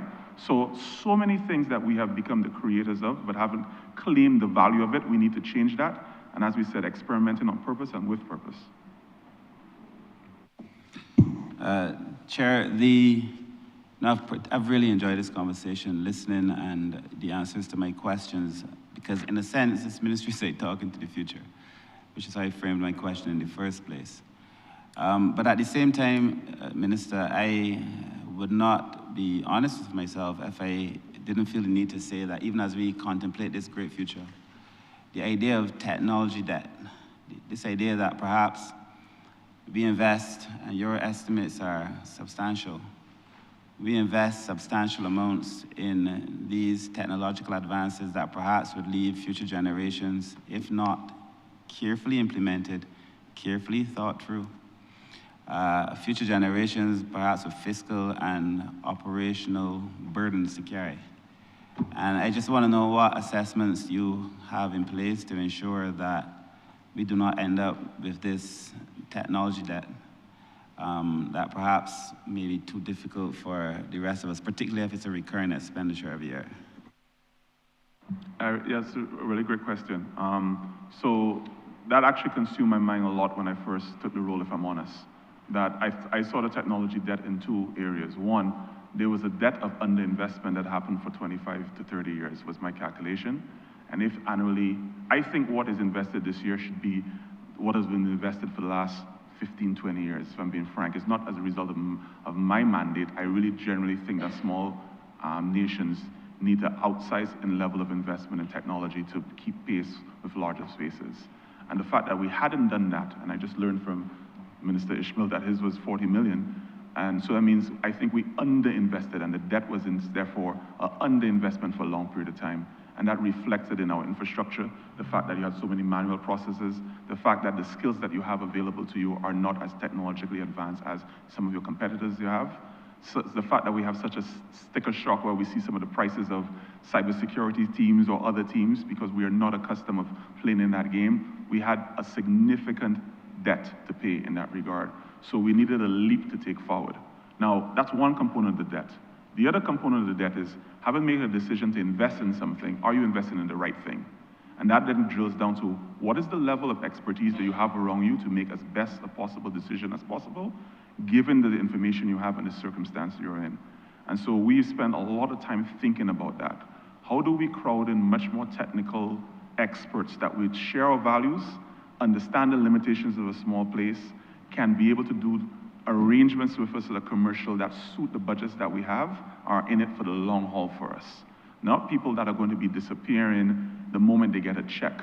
I made quite frankly, a purposeful decision to do engagements with entities that I felt comfortable that in case there was a difficult moment at 2 o'clock in the morning, can I find the CEO? Am I just talking to a representative in a Latin American office that can't solve my problem? Can I do business with people, and can the country therefore do business with people when we solve problems, that we have a direct relationship with ownership and leadership so that we can solve problems ongoing and not have, as you rightfully framed, this huge tech debt where things are broken and don't work. So we've made a very purposeful decision to beef up our sovereign capacity, to beef up our technical expertise and have a pool of people that we think we can get really good advice from a phone call away, and then doing business with people that if something breaks, can we get on a call with the leadership and can they be down working on fixing the things with us in the trenches in a short period of time to solve problems, because things will break, right? So it's not perfect, but I think we are in a better position than we were certainly a year or more ago. And so you have my assurance, I think a lot about that, and how do we make to ensure that we make really good decisions about important decisions that we make. Sorry, I don't have a follow-up. I just want to say, I mean, we will obviously have to continue this conversation offline. But I do think the idea of this transformation shouldn't give Barbadians anxiety in any format, right? Like, that's why I began by telling us to think we need to simplify it. But I think this conversation is so critical. I think your ministry is so critical to us being a much more productive country, economy, even society. And therefore, obviously, I support the expansion and the estimates. And I'm grateful that you were able, you and your team, thus far have been able to show how this work is critical to every single ministry and essentially to how we deliver as a nation. So thank you. Chair, through you, I mean, just to, not to overextend, but I think we, quite frankly, following up from your question, your ministry and my ministry have an opportunity to show exactly that experimentation on purpose. You are in charge of a national problem in terms of roadworks, but it's also a national opportunity, right? Where we can experiment regarding the work that BNSI is doing, for instance, but more than that, IoT sensors on the road to track road flow, optimizing the road to be a generator of power and just not a user of power, creating different uses of technology to manage traffic congestion and all those things. We can start experimenting with the mandate of what you have to show examples and impacting people's lives on a day-to-day basis. That we had such, we had a little bit of a hullabaloo when the idea was floated of making a word a one-way road. Well, we should be able to experiment for that for 2 days, and if it doesn't work, we change it back. All it is paint on the road, right? So why can't we be a space where we try new ideas? I tell the team all the time, a perfect example of experiment is driving, because you're doing critical thinking all the day long, right? You have in mind where you want to go a path, there's an accident, so you make a new decision, you change your mind, something else comes across, you change your mind. You're changing your mind all the time and you experiment all the way towards the end result, right? So infrastructure and road mobility is a perfect example of how we could inculcate the idea of taking more experiments, trying new things, but with a sense of purpose and a deliverable that we can all agree that we could head towards. So I'd love to collaborate on this. There's nothing else to add. I mean, I look forward to working with Mr. Ryan and his team. I look forward to working with you. I do believe that we could pilot something transformational and amazing to be able to settle real-life problems. And I just feel it is important, Chair, Minister, that we continue to help Barbadians understand that this ministry will solve real-life problems in a way that we have not been able to solve them before. And that those of us who have the opportunity to be alive in this moment now have the opportunity to take advantage of the things, the gifts that are before us. And so I have no objection to working with you. In fact, I welcome it. I hope I'm the first. And sir, on that I yield. Honourable Member for St. James Central. I'm ever so grateful, Mr. Chairman. Mr. Chairman, I want to pick up where my colleague, the Honourable Member of St. Michael's South, would have left off. Because we are talking to a ministry, or we are interrogating a ministry that really is the driver of transformation in many ways across Barbados. And to do so, I think that it is necessary to have those isolated, secure, controlled environments of many types where you can, as you say, Honourable Minister, you use the word play around, but I know experiment around. And I think that is really the experiment with purpose, and facilitate testing, and to have ideas being created and solutions being created as a result of the testing. In my judgment, a lot of that turns on the issue of our intellectual property. And as we know, the European economies in particular are decarbonizing, and governments there in Europe are pushing hard along the line of intellectual property development, intellectual property as the engine of growth.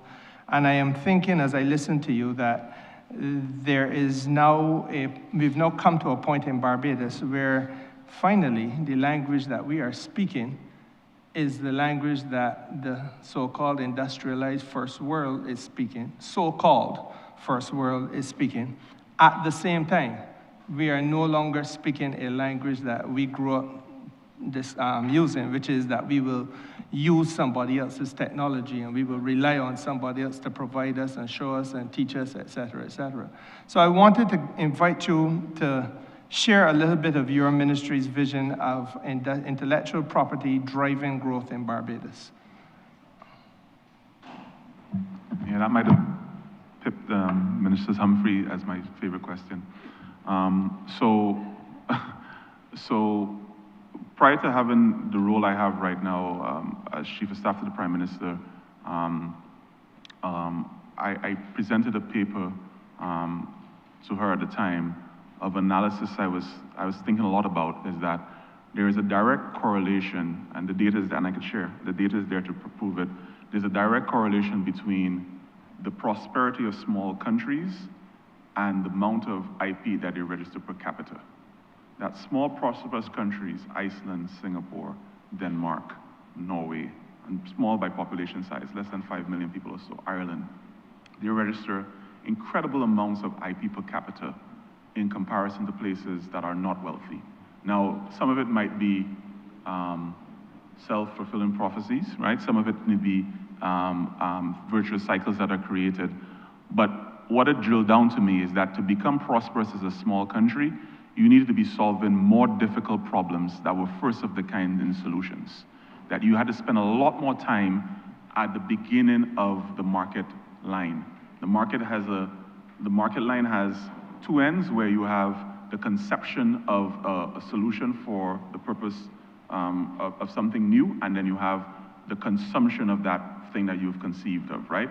Large spaces like the United States or Brazil or Nigeria or Philippines with large populations can dominate where you have large market consumption. We do not have that advantage, right? We are a very small market.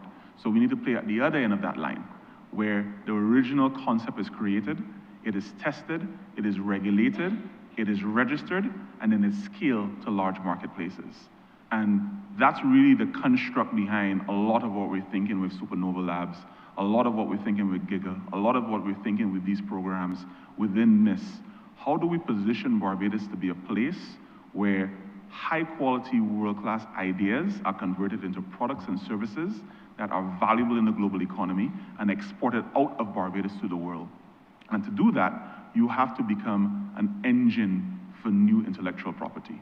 The facilitation of intellectual property, the registering of it, the level of investment you put into your professors, the level of partnerships you do with think tanks and innovative groups to hub and be based in Barbados needs to be outsized to what we've done previously. You need to combine the fact that you have indigenous knowledge that exists here, from things like fauna and flora and ocean economy and all kinds of things, and then pool them together with global interests to be able to be building first of their kind things from Barbados. That's the path that a Singapore took, that's the path that Israel took. All of these nations, if you look at their trajectory, there's a direct relationship with the importance they play in research and development and IP generation to the country's national development. And so for us, we have some advantages. I spend a lot of time talking to every single university that has a rough summer. Just this week, we're talking to one out of, in Canada, and we had a normal 32-degree day. They were at -20. I said, why would you be -20 when you could be doing your research from Barbados? You need to be here. So they're organizing to come in May and another session in August. And so we can crowd in having advantages that you simply couldn't have before because of the advantage of compute. Now, we're not going to set up a bunch of $200 million biology labs. That's not where our strength plays. But the same data center that's 0.1 megawatts in Canada is the same data center here that's 0.1 megawatts. So the conversion of the data centers I spoke before as a tool of commercialization growth puts us in a unique position to be a place where IP can be built, registered, commercialized, and then scale up from here. So it's a huge part of what we're thinking, right? And all we're doing is just building new solutions for our circumstance. And so everything that GovTech is building, well, not everything, a lot of GovTech will build in will be new instances of IP, things that have not been done before. The things that the Reclaiming Atlantic Destiny project is doing will be new instances of IP that's never been done before. Some of the things that we'll do at the Giga Park will be new instances of IP, right? So the things that we're doing in partnership with Amini, new instances of IP, all of this is going to be registered here, and then the value will be created here and scale outwards. So we are aggressive about this, because this is the future. You effectively have a resource that is the highest form of value, which is the IP of the product. And that's what we need to house here.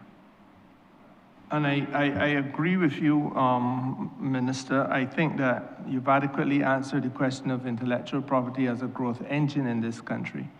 And very closely, in fact, directly related to that, Mr. Chairman and Minister, is the question of that growth engine becoming a tool of diversification, I would have thought. And as I think about Barbados's GDP, and I'm trying to lay a foundation for you to be able to speak to the country more fully, because we know that when people think of the gross domestic product of Barbados, immediately will come to mind tourism. They will think of agriculture and the agricultural sector. They will think of the international financial services that we have had. But very infrequently would the name or the word pharmaceuticals, for example, arise.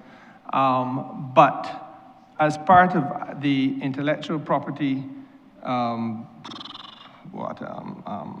economy, we will now be in a place where pharmaceuticals can be part of that conversation. And I would like, my question therefore to you would be to elaborate on how we come from where we have been traditionally to this new frontier. So a couple of things to that. Thank you for the quick follow-up question. A couple of things to that. One, I think we already are a country that's in the business of creating new things, but we haven't understood the value of registering and formalizing the new things that we created. And a simple example of that is the example Mark spoke about, Olu Foods, right? So there's a process, there's an end product, there's an actual product that's created that's unique. And so registering that is a powerful thing, and we've not been in the business of telling people about how to go doing that, and we have to significantly ramp that up. We could go a little bit further into that because Mark has this idea of what we call it IP to IPO, idea to IP, IP to IPO, of a national program of getting people to understand the value of new ideas and creating new products. That's one. But I want to give a very specific example of the power of IP and where the world is at. We are advanced in a negotiation, I'll be mindful of what I say, we are advanced in a negotiation with a large-scale global pharmaceutical company. And this pharmaceutical company could produce their product maybe anywhere in the world. And we were compelling in our argument of why we think you should do it here. In addition to our double taxation treaties, the rule of law, the safety of it, being able to distribute for our network chains of cold chain that is largely empty at the bottom of flights leaving Barbados. There's a series of reasons that stack up why it makes sense to produce this from Barbados, and we were compelling in the conversation. What we discovered when this entity came to Barbados is their number one concern was their data sovereignty of their IP.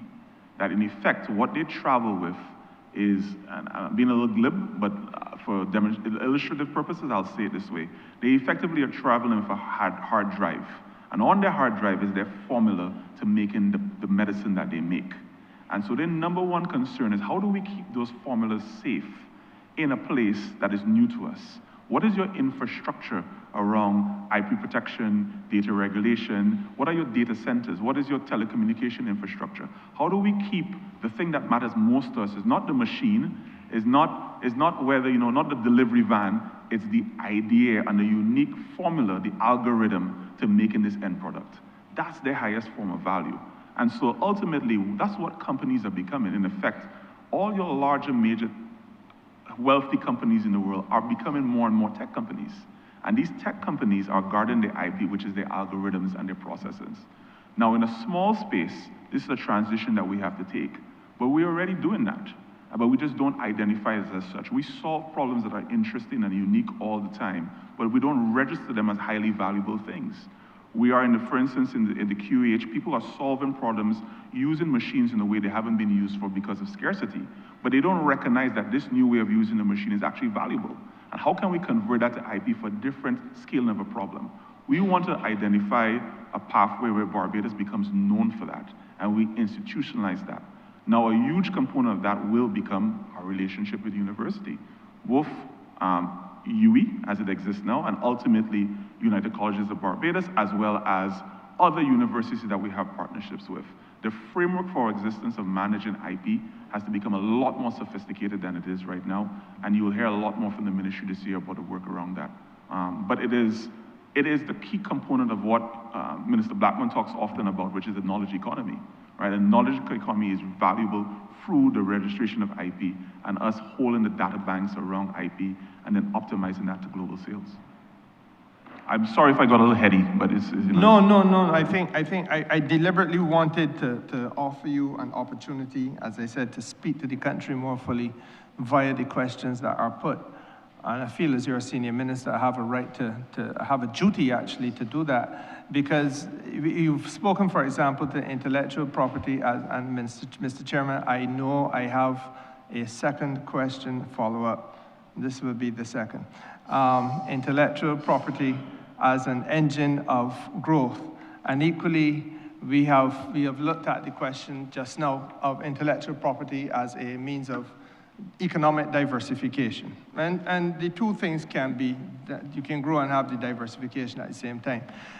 I think the other area that I want you to explore for the benefit of the listening, the members and the listening public, is the question of course correction and intellectual property as that tool to enable the economy of Barbados to correct course. It would be correct, I believe, to say that, and I'm going to invite you to elaborate on this, that we would have for a period of time gone through a process of deindustrializing Barbados. And that part of the mission of this ministry must now be to use tools like the same intellectual property that we're talking about to get us to a point of reindustrialization in Barbados. And if that thesis is correct, I would want you to elaborate on how that will unfold for the benefit of the average Barbadian and, of course, the wider Barbadian economy. Thank you, Senior Minister.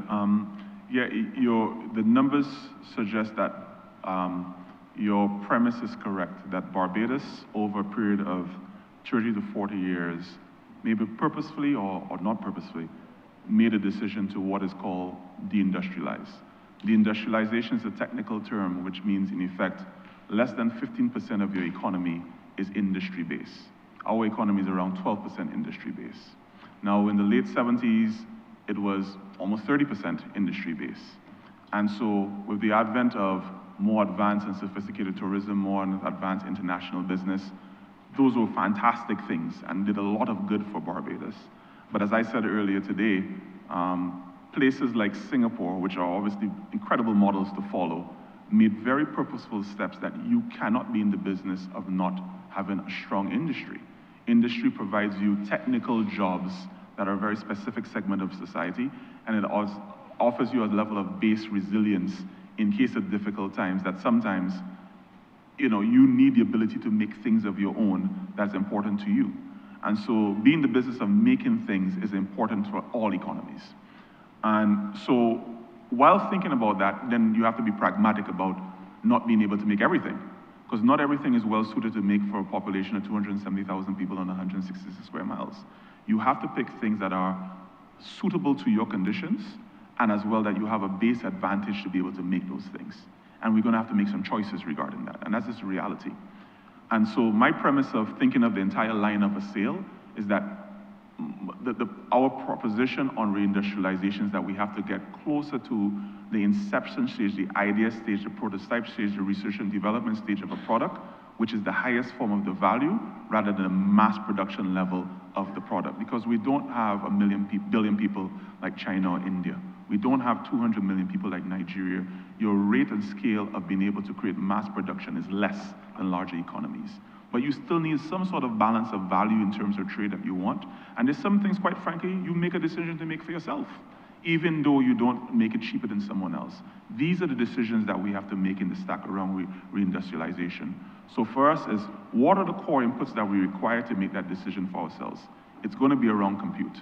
It's going to be around research and development talent. It's going to be around advanced manufacturing that allow you to be able to have factories that can output at a scale and a rate that you simply couldn't have imagined 5 years ago, using AI, using industrial robots, using a bunch of things that you never had access to. You still need the human talent, you still need human ingenuity, you still need human input, because we live in a physical world, and long may that continue. But your ability to deliver, because you're a small island, is not impeded in the same way than it was just 5 years ago.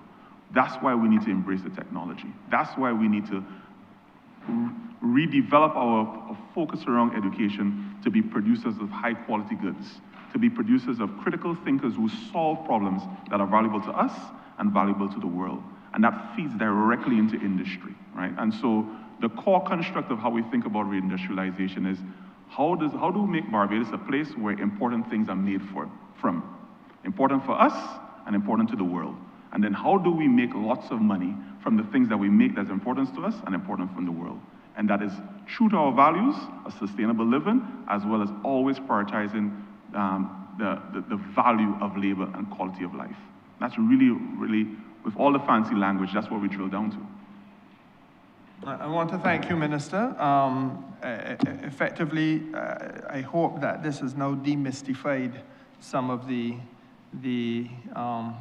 views about how the ministry can function successfully, and frankly, what its purpose must be. You know, a lot of Barbadians will tell you we're industry dead, but I think having listened to you today, there will be a clearer understanding of the extent to which it's not only not dead, but it is actually capable of thriving on this little island. Senior Minister, I mean, to be quite frank, I couldn't think of a more exciting moment in the history of small island industry than now. The rate of advancement in machinery, in technology capacity that is no longer required as a super macro scale, but you can buy individual machines to help your workshop or help your small shop, or if you're a mechanic, the spray cans that you can use to automate things, or whatever programs to use. Your ability to do things now is transformational. So I think, if anything, we have to do a better job about wrapping up the excitement around the potential of industry. And as I said earlier, we're going to do a much better job in this coming year of telling stories of potential, telling stories of opportunities from this ministry.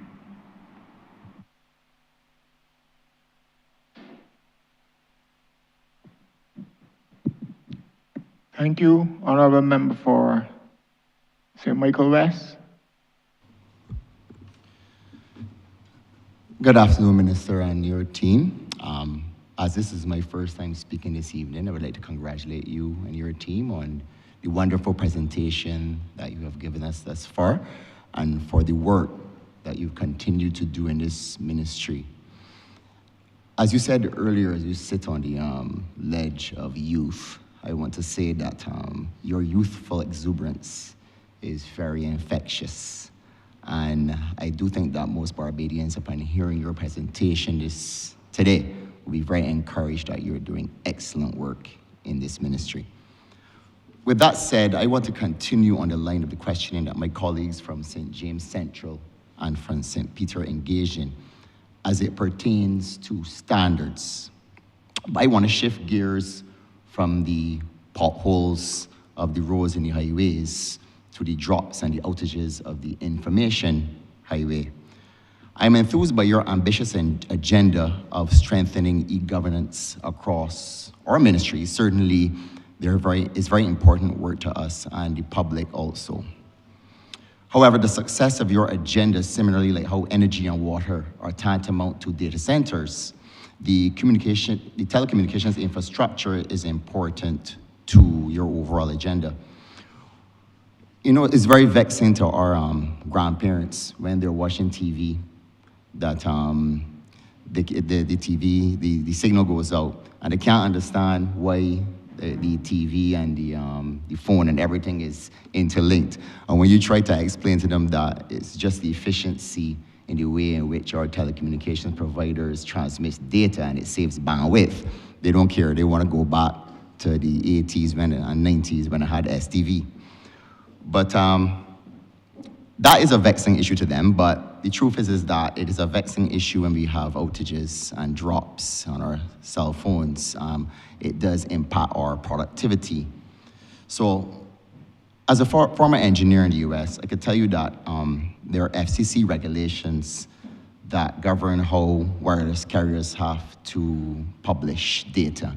And they're required to report on things like signal quality, signal strength, drops, and outages. And this obviously provides the FCC with the information on how to compare the integrity of those carriers. And I just want to know from you, have you considered actually implementing something like this, which would constitute a method by which we can also measure standards? And I would just give you my follow-up one time. Have you also examined redundancies for the worst case scenario, saying which if we have an adverse weather system or if we have some fiber optic cables that are down? Thank you. Minister, I love that question. And I don't love it because the problem you describe is personally vexatious to me, and members of the ministry would tell you, maybe twice a month in our manager meetings, I go very, I'll use a tough word, aggressive, about finding a path to solving this problem and really stacking up our quality of service around our telecommunications capabilities as a fundamental that we can't slack on. So one, the estimates reflect an increase in budget on the infrastructure and the testing materials required to be able to manage quality of services. I don't think I'm putting out any tales out of school to tell you that as of now, the service providers provide reports, and they tend to say that they're surprised that if you have reports of the service dropping, and and they're surprised by some of the difficulties people seem to have. And I do the thing where I point out every single place I think you have problems: in the middle of the Bell, at the bottom of Lancaster, at the top of Top Rock, in the bottom of Westmoreland, and I could go on and on and on and on and on, right? And there is a series of places in the middle of Cave Hill, going up that hill. There's a series of places that we all know there's a service standard drop. And so I've said to the ministry, and our head of telecommunications is not here today, he's not well. But we have put in our budget a significant investment towards creating the equipment in terms of your sensors, your vehicles, your new professional services, additional and increased professional services, to make sure that the quality of service standard is monitored in a way so much more robustly than it is now. So that is a personal bugbear of mine, so you have my assurance of going after that. I like your idea of publicizing the information 100%, and I'll speak to you offline about that to see exactly how that was, and then get some ideas from you around that. I am fully on board in doing it. It's vexatious, but even more than vexatious, where we're going with the advancement of the digital economy requires a highly stable, highly bulletproof and quick telecommunications infrastructure. We can't play around with that. So I'm very, very strong on that. In addition to that, the question you asked, Minister Humphrey's not here right now, but one of the things that we experimented on purpose with, for instance, is the creation of a sovereign 5G capability for the government. And we are in the advanced stages of that experiment, where we use, and it's super technical, but we use excess spectrum in the air using equipment and software to be able to create a sovereign 5G line effectively. And we've done so. And we're going to make it available to some of the critical service sectors of the government. But that could then extend to the public places such as your community centers and all those other things. So we are starting up a capability that previously didn't exist, that ensures that we get to places and have a reliability of service that is far better than what we have now. And I feel very strongly about it, so I appreciate the question, quite frankly. Thank you, Minister.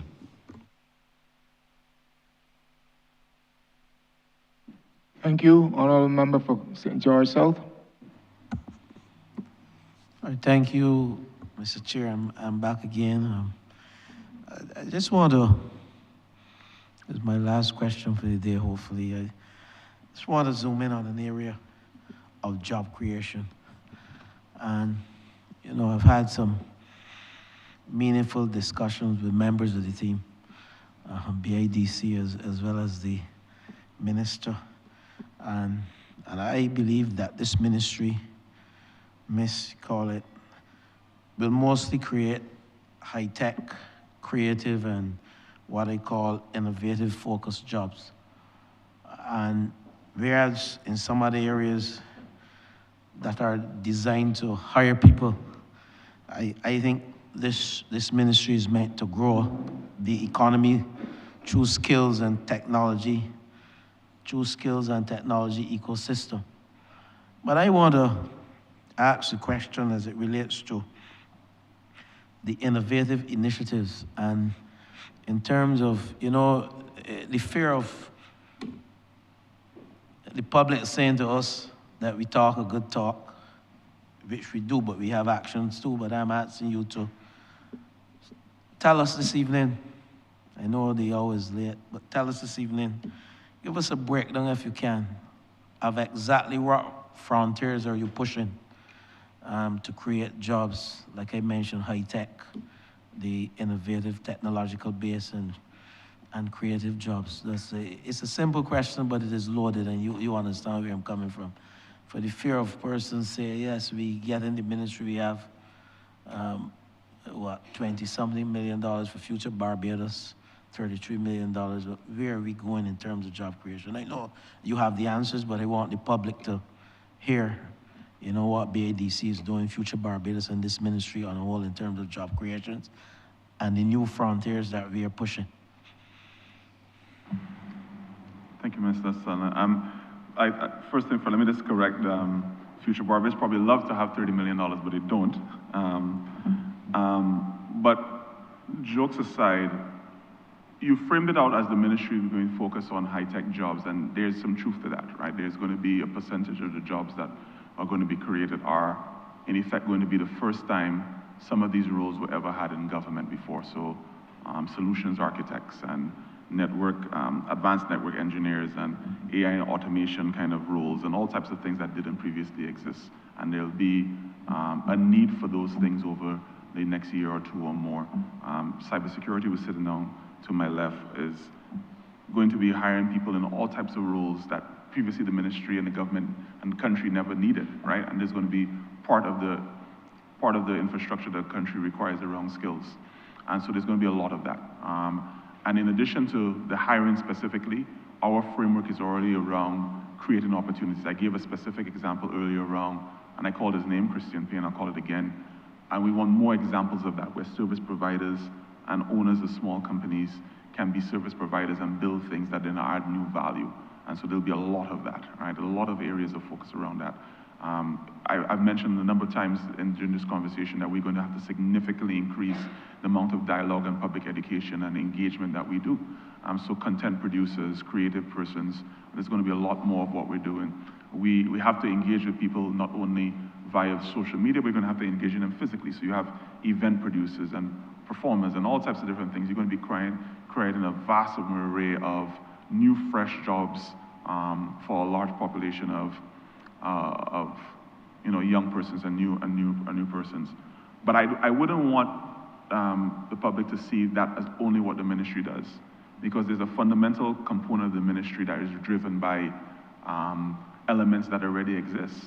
So BIDC, through its orbit, probably has 400 to 500 different persons in its active employ, and from persons helping with custodian services to people on construction sites to people working in shops and all range of different things. There's just a vast array of work that's being created with this reindustrialization.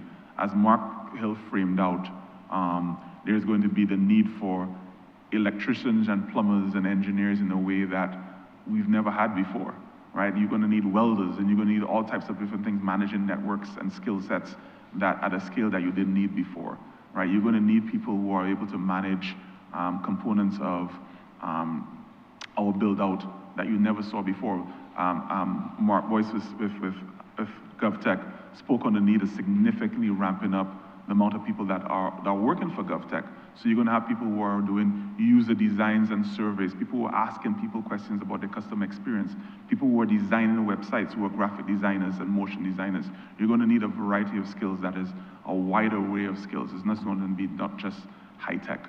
And so our interest is really creating the catalysts And again, I just want to make sure the distinction is very clear that some of these jobs will be related to government hiring people, but our role is as a catalyst of putting on private sector enablement for there to be a dynamic industrial and scientific and technological private sector that these jobs are available to Barbadians in the public space. We want to spur these things on so businesses feel that they are a place that they could set up their businesses and thrive from Barbados, and then the skills are available for them to hire into those places. So it's exciting. If you were asked me to drill down to a number, I wouldn't be able to drill down to a number.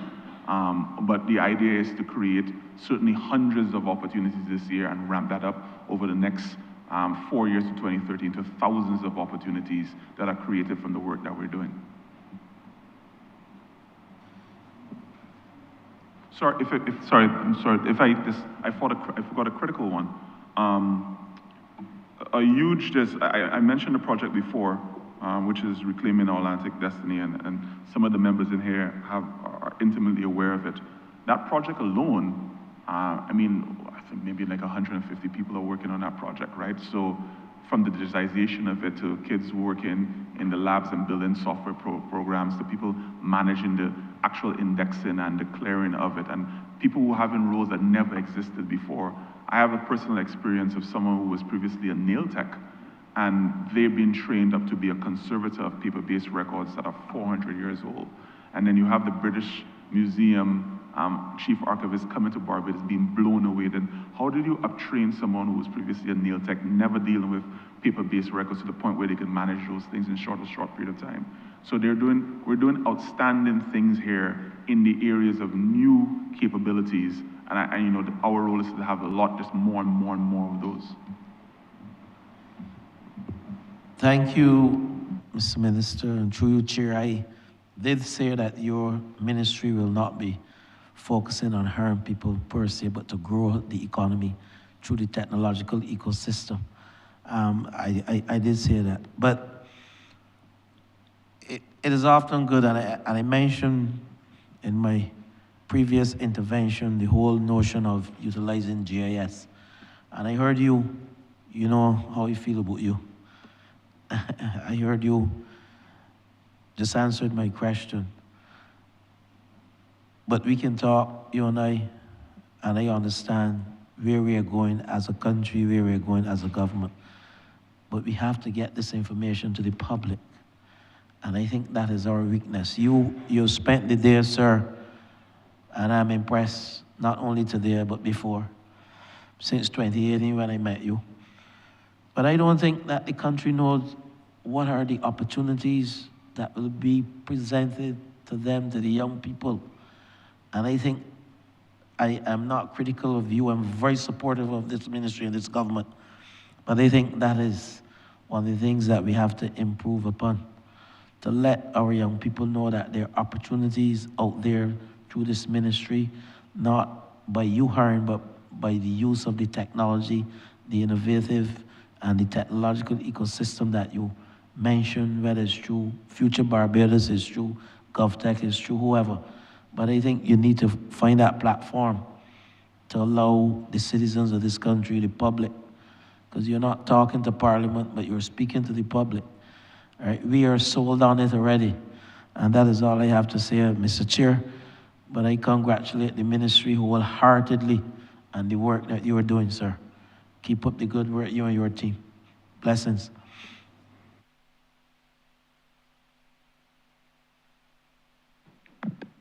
Thank you, Honourable Member for St. Peter. Thank you very much, Mr. Chair. These two related questions touch on and concern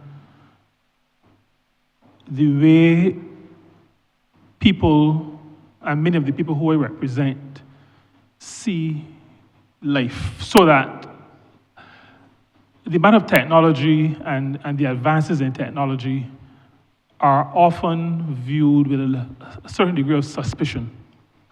There are people who always want to have a piece of paper because they don't trust that a system, a computer system, or internet-related system will always work, that is, it is reliable. There is also the matter of what happens if somebody hacks. So that the question I have for the minister and the ministry really is to to speak directly to the people of Barbados, to give some level of assurance in the areas where there is still quite a lot of apprehension.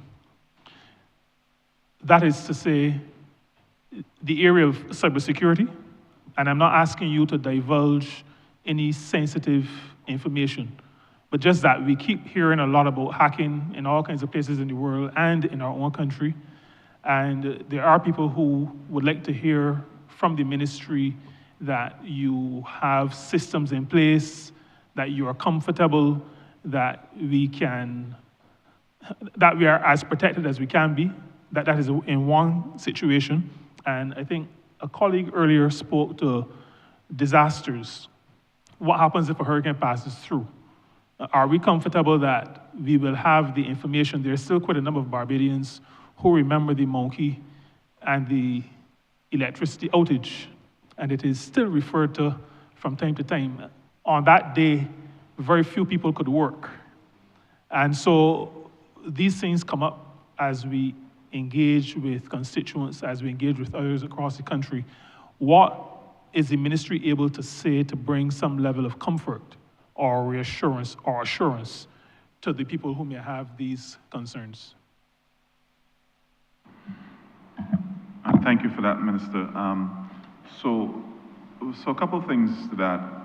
I think the reality is that anything that new you're attempting, you have to acknowledge the fact that you are going on to a national journey, that you are starting at a certain point, and that you are taking as many people as you can along a journey. And the government is in the business of taking everybody along the journey. But not everyone is people are at different stages of their digital maturity, digital comfort, and so the work has to be done for people to feel a sense of comfort with where you're going. So first thing first, you have to meet people where they are. And as the CEO of GovTech indicated, one of the principal kind of philosophies of our approach is that you're going to have to make multiple modes of availability to people, but you show them the value in doing things in a digitally advanced way. So a simple example, of course, is with you. All of us have, bank accounts. You have an opportunity to do banking on your mobile phone now. You put a phone to your face and you have face recognition. You do whatever transaction you want. You can choose to do so. But you can also choose to go in a line and wait and talk to your friend and spend some time and feel secure that this is the most solid way to do. You have the option to do such. And it's not going to be any different with how we transform the country's services going forward. You're going to give the public options of how they do things. Now, what you want to do is make the digital option the safest, the fastest, the most enjoyable, the most secure way of doing the thing. And that's really the work of the ministry. How do we make it, first thing first, when I think the year of better as I frame it before, I really think about competent. How do you make the transaction competent? How do you make it so that I close my eyes and know the thing was going to be done and it's solid, right? Next stage, I get the enjoyment and I get to delight and I get to all these things in terms of our experience arc. But the first thing is, how do you make it competent? And the truth is, a lot of the things that we've been doing over the years in our digital infrastructure hasn't been competent. So we have to build up a level of competency, and we're working very diligently on that. I spoke earlier before the state, and again, Mr. Rosil can dive in a little bit more, of where we are in terms of our cybersecurity maturity. And we're careful around how much we language around it, because these are obviously national security matters, and I wouldn't want to give it a score, but the reality is we are more secure than we are nowhere where we want to be, but we're certainly a lot more secure than where we were when we started 12 to 18 months ago. I was describing to Mr. Rosil, there was an incident that happened when I was Chief of Staff, and there's even the reporting mechanism at the time to know who was doing what and how they were doing it, et cetera, et cetera. There was no clarity about those things. There was no clarity of how we distributed information. How do we report back to a prime minister on a national security matter who was also the chair of national security? There was no clarity on those things. Now, we have clear pipelines of how we manage things. If there is a breach of a certain kind, we know what resides with the data commissioner as opposed to our head of cybersecurity, for instance, and we know how to manage those things. Quite frankly, I'll be careful what I say, but our ability to contain things has also become much more improved. That things can happen, and like they all do, in every sense of business. There are errors that are made and there are breaches that happen, but our ability to first thing first, very, very quickly identify something's awry, and then fix the thing, isolate it and fix it, is magnitudes better than it was 12 months ago, right? 18 months ago. I'm gonna call a wider timeline. So we've done some work and there's a lot more work to be done. Now, it's important, and it has to go beyond my voice, and certainly there needs to be a national campaign around that to understand that, as with everything, there are advantages to the advancement that we're going about, and there are going to be new risks that are brought forward as a result. We understand it. And there's a level of discomfort around those things. The idea of having one store of information that could be penetrated and you lose everything is the opposite of what we're trying to do. We're trying to create levels of redundancy that if something, for whatever reason, was penetrated or hacked or is down, that you have multiple stores of very secure redundancy and backups in a way that we've never had before, right?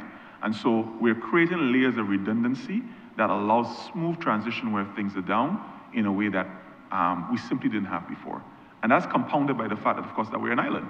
We're in a hurricane zone, we're an island, and every single year, a couple times a year, we have fear of islands shutting down, electricity being down, the things that we were using before not being available to us. We are in constant threat of that a few days a year.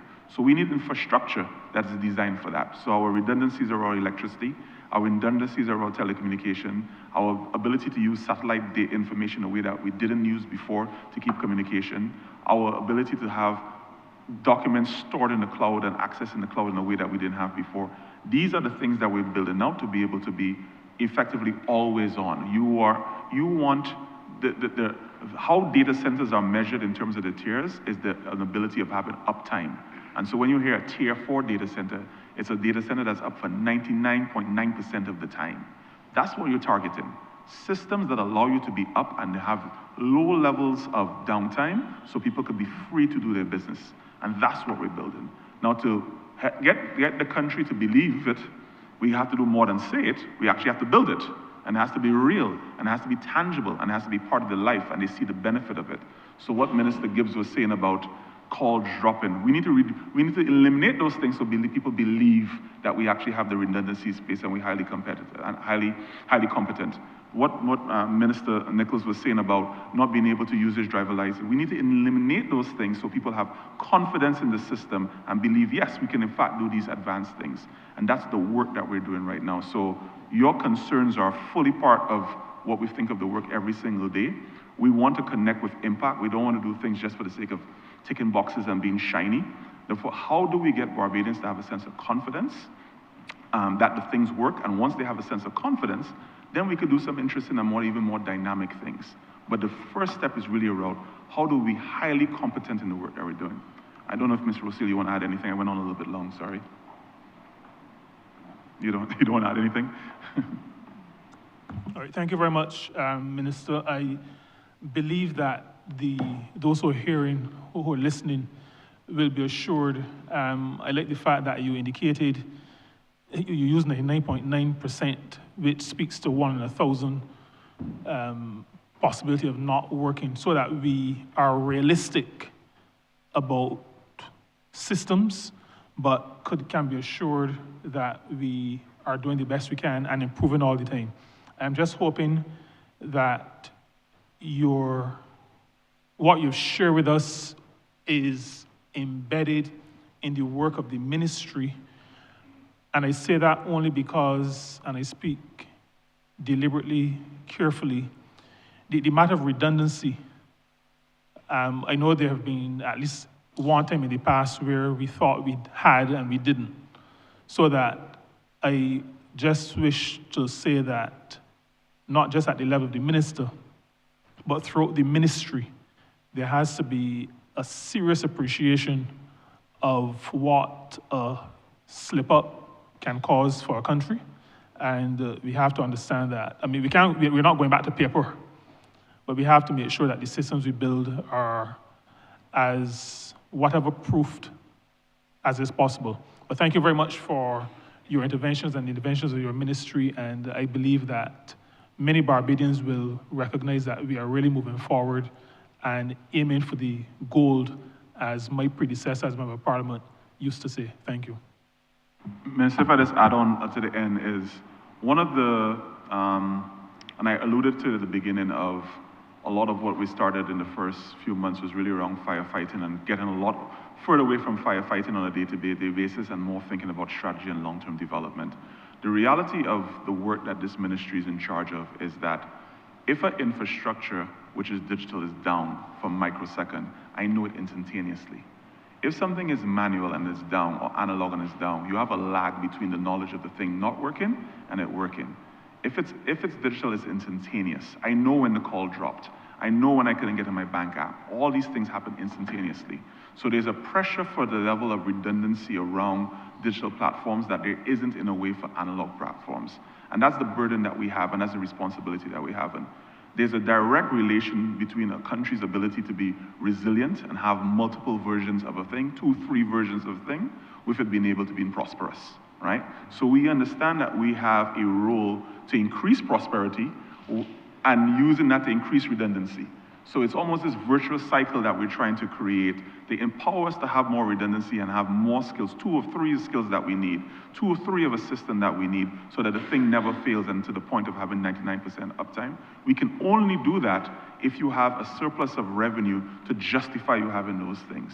And so that's the chicken and egg that we balance, and we are really much concerned with that, and obviously doing a rollout of services and a rollout of technologies that allow us to be both create new areas of revenue, create new areas of economic value to facilitate greater levels of redundancy and resilience.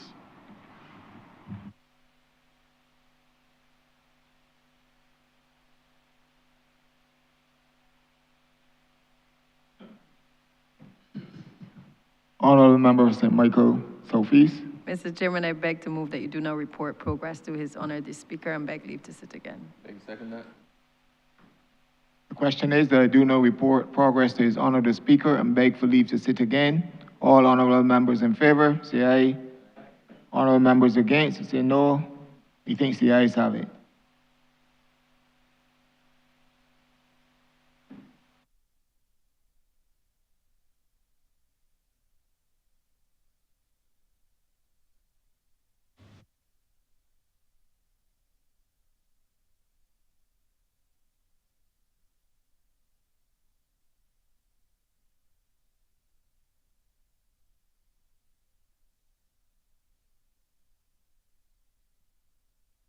The chairman has reported progress and requests leave to sit again. Honourable Leader, Government Business. Thank you, Mr. Speaker. I beg to move the suspension of the House until 5:15. The question is that this honourable chairman be suspended until 5:15. All those honourable members in favour, please say aye. Those against, please say no. We think the ayes have it. This honourable chairman stands suspended until 5:15.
This sitting is resumed.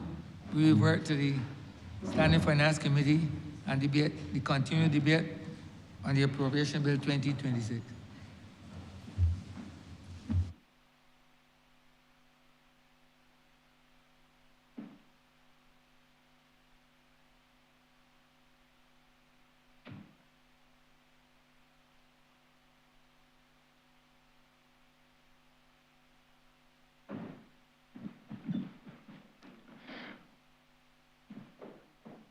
This Honourable Standing Finance Committee is now resumed. Honourable Member for St. James Central. Thank you very much, Mr. Chairman. I only have one last question from my end, and it's simply this, Honourable Minister. I think that you have adequately demonstrated your technical competence, but you are in a parliamentary setting, and obviously we are here as politicians. And I think I need to give you an opportunity to show your political side. In every constituency of this country, Minister, there are some people who perform an essential public service. And they are the most important in some ways, among the most important, but equally sometimes the most humble of our citizens. And these are folks who are often described just as roadside mechanics. But equally as they provide an important public service, there are those who, because of the nature of the communities in which they provide this service, will feel that those same people are causing public nuisances. In many constituencies, and mine is no exception, there are small streets where a line of cars will be found along the road, and what would otherwise be a two-lane road becomes one lane, and that lane of cars, vehicles that are there to be repaired. And that is true right across this island. And very often, the inconvenience is caused because you have, again, by virtue of the small country lanes, in many cases also the small urban lanes, situations where sanitation service vehicles cannot easily gain access to the community. Emergency vehicles like ambulances and fire trucks cannot get access to the area. And that is where the vital service of the roadside mechanic can become something akin to a public nuisance. Now, I know that in 2024 or 2025, memory may be beating me here, but it's one of those 2 years, there was a motor mechanic bay which was opened, I believe, in Grisettes in St. Michael. But obviously, I'm being guided by the Honourable Member for the constituency. He tells me it's 2023, Mr. Chairman. And I want him to be accurate on that, so I am going to go with that. But the truth of the matter is that that is the only one that I know of. But the problem obviously is larger. And I think it may be correct to say that in that particular bay in Grisettes, there may be enough room for maybe as many as 10 motor mechanics, 10 bays. But the fact of the matter is that we have a problem which is island-wide. And I suspect that that problem to be adequately resolved is going to need something more than just that one solution. So my question really is, is there anything in the estimates for your ministry in this financial year that speaks to this solution? And even if it does not, if there are not such allocations, what is the plan of action of the ministry to bring this challenge to an end? Thank you, Minister. I'll go narrow, and then I'll go wider in terms of your challenge of me as my political nous. So the simple answer is yes. in addition to obviously the industrial mandate, there's an expectation of the ministry to provide solutions to public needs. And some of those public needs are related to our ability to be a provider of a space where industrial type or industrial-like activities can happen, and certainly the mechanics bay is an example of that. I'll let the CEO of BIDC speak a little bit more about the plans, because the intent is, well, not the intent, the plan will be to build up much more of those bays across the country. Then I'll go wider after that. Sorry, thank you, Minister. So, in addition to the mechanics bay at Grisex, there's a plan to expand that bay to also take into account persons who are spraying and doing body work within communities. So, in addition to the Grisex bay, we also earmarked the space. The designs are complete, and we are hoping to accelerate that, the deployment of that bay in additional bay in six roads on 3 acres. So there'll be additional bay there in 6 roads. Also, we are procuring a 5-acre lot in Kendall and Christchurch, so that bay can serve more than just one parish. It's going to be a very big facility. We're in the process of identifying space. We thought that we had identified some space in the St. Michael area, but subsequent to that, the space is no longer available, but we are working to further expand the St. Michael needs. And in the north, we're looking at, in that northern corridor, also having a mechanics bay in that northern area as well.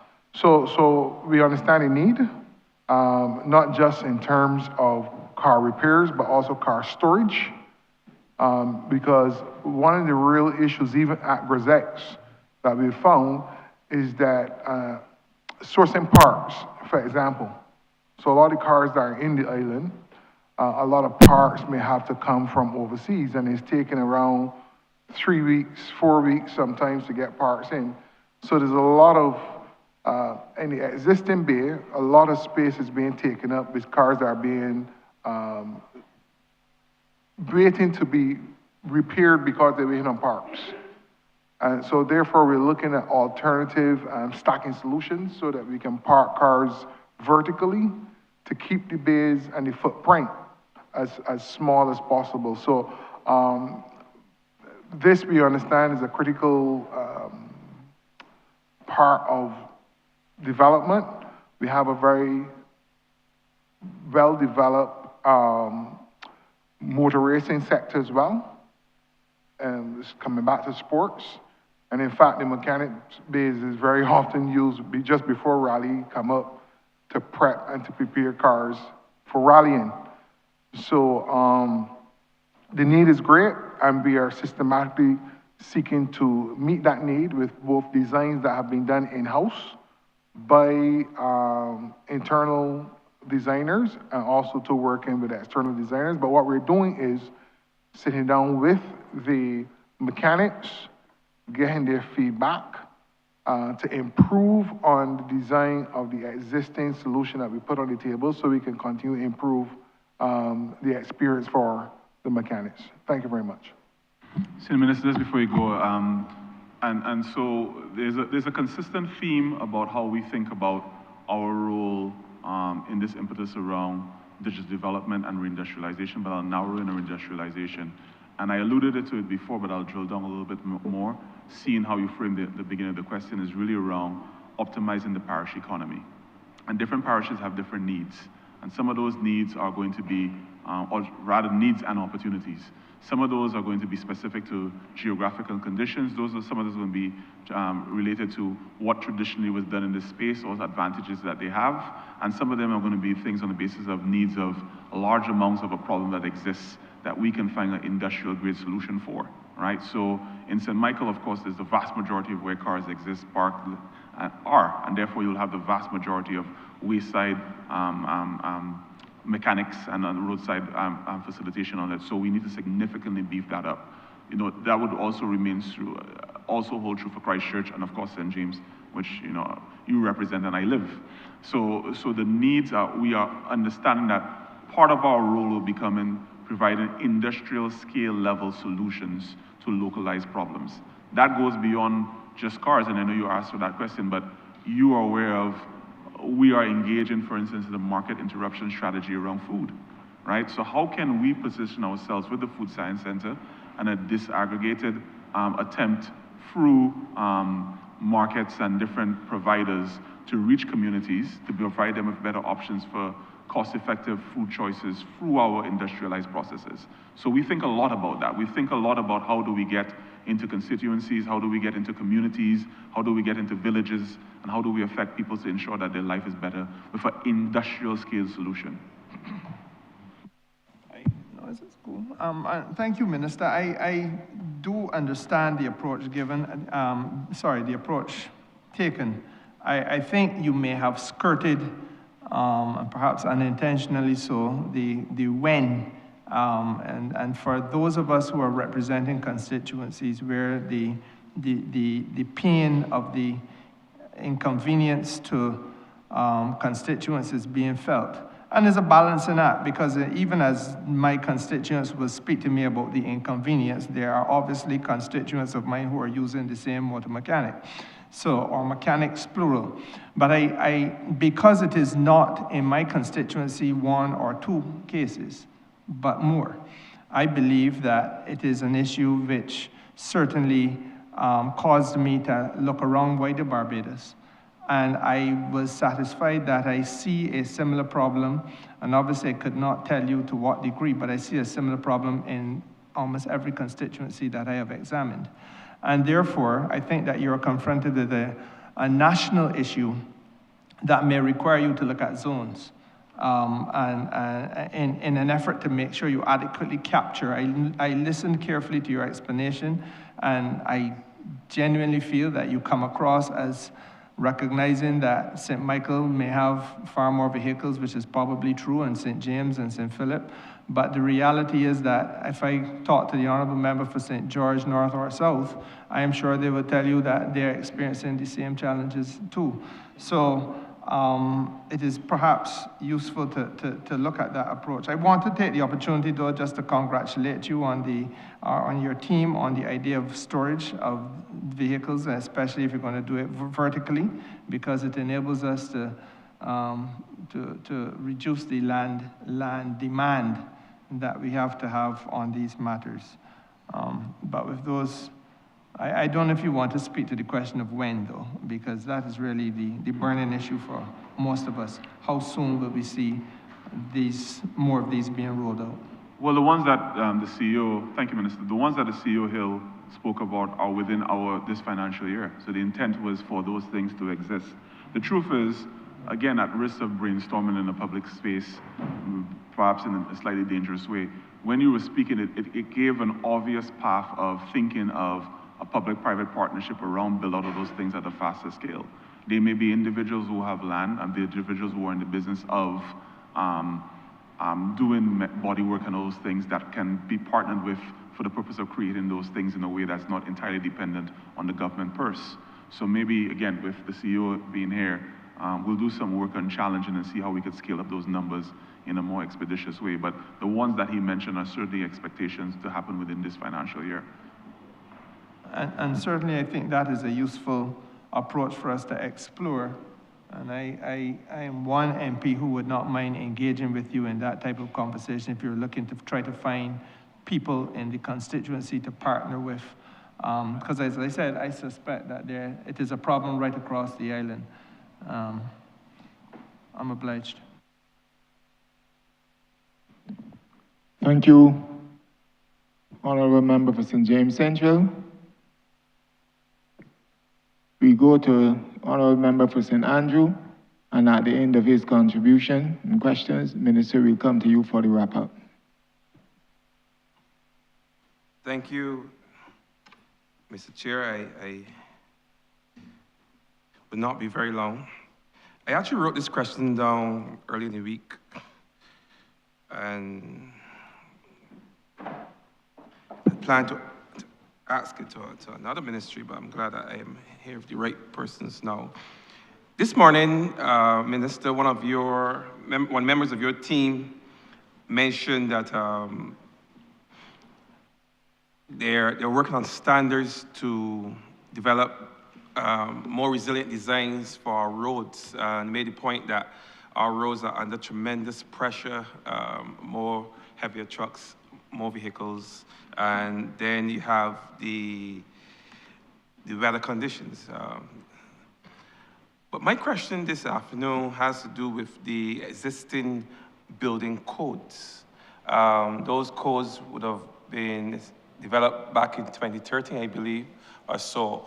And over the years, we have seen, really, as the climate crisis unfolds, we have really seen the evidence of really intense rainfall and climatic conditions that makes islands like Barbados a bit more vulnerable. My question is, what is the ministry, given certainly what happened in Jamaica last year with Melissa passing through and the damage that was caused over there, what are we doing in the ministry in terms of upgrading our standards, our building codes, to ensure that they reflect more modern climate resilient standards and best international practices? Thank you for the question. I mean, it's an obvious one to hand over to Director Rind. Thank you, Minister, and thank you for the question.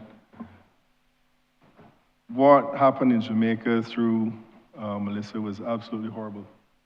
To watch it in the region, what it did do was highlight the importance of building codes, highlight the importance of code of practices for houses. So we engage with the regional experts in a code of practice called the CARICOM Regional Code of Practice for the Construction of Houses, which provides standards for building climate resilient homes in the Caribbean. The acronym for that is the CRCP10, and is really a regional building code or standard, which was developed by the regional partners in conjunction with the Caribbean Disaster Emergency Management Agency, we know that as SEDEMA, as well as the CARICOM Regional Organization for Standards and Quality.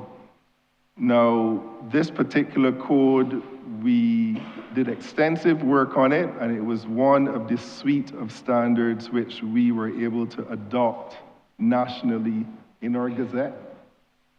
So it is now a national adoption for construction of resilient homes. We were pleased to do that again through our minister present and our ministry. Now, it sets out the guidelines and the best practices for constructing safe and durable houses. And this is across CARICOM countries. So the goal is really to improve the resilience of homes against natural hazards, against climate change, such as hurricanes that you would have seen, floods, earthquakes. It even covers extreme heat. So many homes in the Caribbean, I would go as far to say we are aware that, they're built informally. Many of them don't really follow the proper engineering standards. And in part, that's why we introduced the CRCP10 to our national adoption, to make sure that we standardize the construction practices across Barbados. It's a regional standard, so by extension, the region. We're hoping to reduce the damage from hurricanes and the damage from disasters through this standard. And it's really set to improve the safety and durability of our housing stock. We have fashioned, and we're about to roll out in this upcoming financial year, an initiative called the Top Quality Building Program. Top Quality Building Program, and this is out of the BNSI, where there are elements of the CRCP10 that will be included, and any teams of contractors who can be assessed and show that they demonstrate the requirements within the initiative. We give them a nice quality mark, make it visible, so that eventually the public gets to understand the stock of qualified, competent contractors, where you would take great comfort knowing that an investment like a home, you wouldn't want to think that it's just a team of put together men that you're entrusting hundreds of thousands of dollars to. So we're really excited about this program being rolled out through our ministry this year. And it really will provide guidance on structural design, building materials, roof and wall construction, the majors in terms of our considerations for homes, foundation and site preparation, but more importantly, the resistance to hurricanes and extreme weather patterns. We have inbuilt climate resilient features as well in that particular code of practice. So I will invite any extension of your ministry to further information. Thank you, Minister. Thank you, Minister. Thank you so very much. Thank you, Chair. Thank you, Honourable Minister. You have 5 minutes to wrap up and move the head. Thank you, Chair. First thing first, thank you for the colleagues all for the attention and the participation. It's enjoyable. Some of the queries and the ability to articulate some of the work that the ministry has been doing showed us that in many ways I think that we are on the right course. There's some things that some course correction and further development that we must do. I take fully on board the need for us to better articulate, engage, share the excitement and the work that's been doing with the public space, and in a way that translates to the public space in a way that our intent is intended. And that is, and that's important, and that's a lesson well taken. And also I take that there's a balance of a mix between potential and excitement and anxiety and fear around this digital transformation, and that we are the ministry that's charged with the responsibility of leaning that ticker a lot more towards excitement and opportunity as opposed to the fearful nature of it. And to do that is going to be a combination of being highly competent, a combination of doing solid work that people can trust and feel consistent with, as well as sharing with the public in a transparent manner. So that has been very well received. We've been very clear about our intent for the work that we're going to do this year. What we've shared today, myself and the team, has been in direct relation with our plans. We didn't cram for a test. We told you what we've done and what we intend to do, and we're pleased that has been well received. And from our internal perspective, our intent is to be a ministry that is much more competent, much more of a team player, much more reliable, much more in a position to drive this technological and digital transformation that the country demands of us to do. And to Minister Humphrey's point and Director Mosley's point, to be a place where ingenuity and excitement and experimentation can happen from.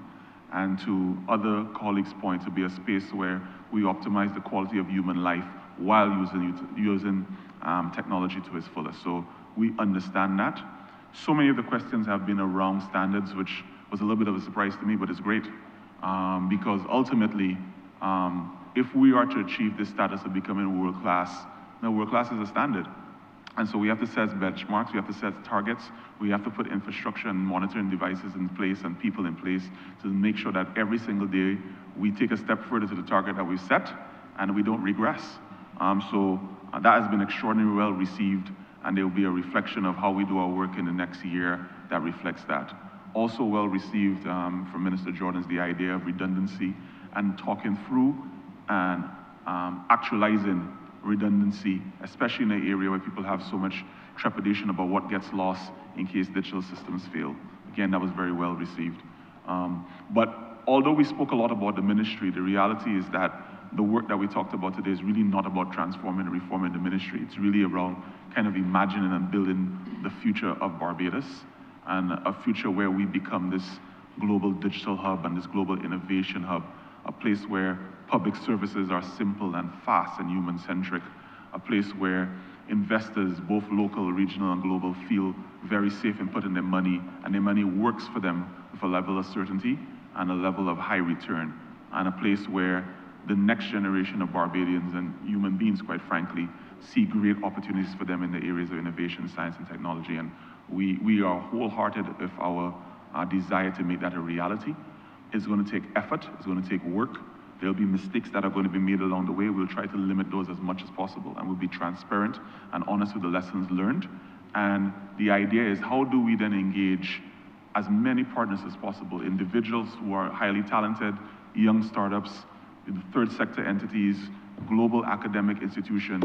How do we engage with people and entities that share our values to move towards this better Barbados at a faster rate than we could imagine? And so our mandate is clear. We are thankful for the support of the Cabinet and the Ministry of Finance with an increased budget that has come with, of course, a increased mandate. And the intent is to deliver on the things that we've promised to deliver on. So with these words, Mr. Chair, thank you so much. Oh, apologies. I move that head 31 stand apart.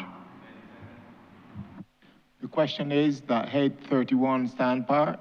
All honorable members in favor, say aye. Honorable members against, say no. Methinks the ayes have it.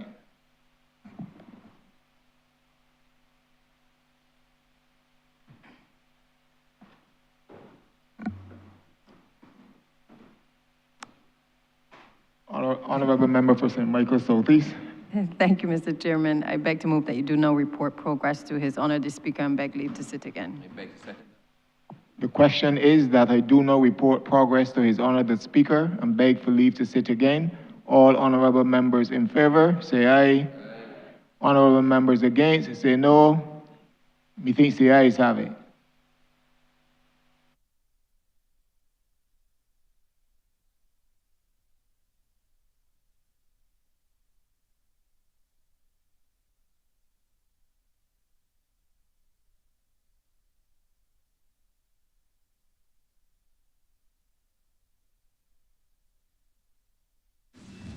The chairman has reported progress and requests leave to sit again. Thank you, Mr. Speaker. I beg to move the suspension of the House until Friday the 13th at 10 a.m. The question is that this honorable chairman be suspended until Friday, the 13th day of March 2026 at 10 a.m. in the forenoon. All those honorable members in favor, please say aye. Those against, please say no. Meeting the ayes have it. This honorable chairman stands suspended until Friday, 13th of March 2026 at 10 a.m. in the forenoon.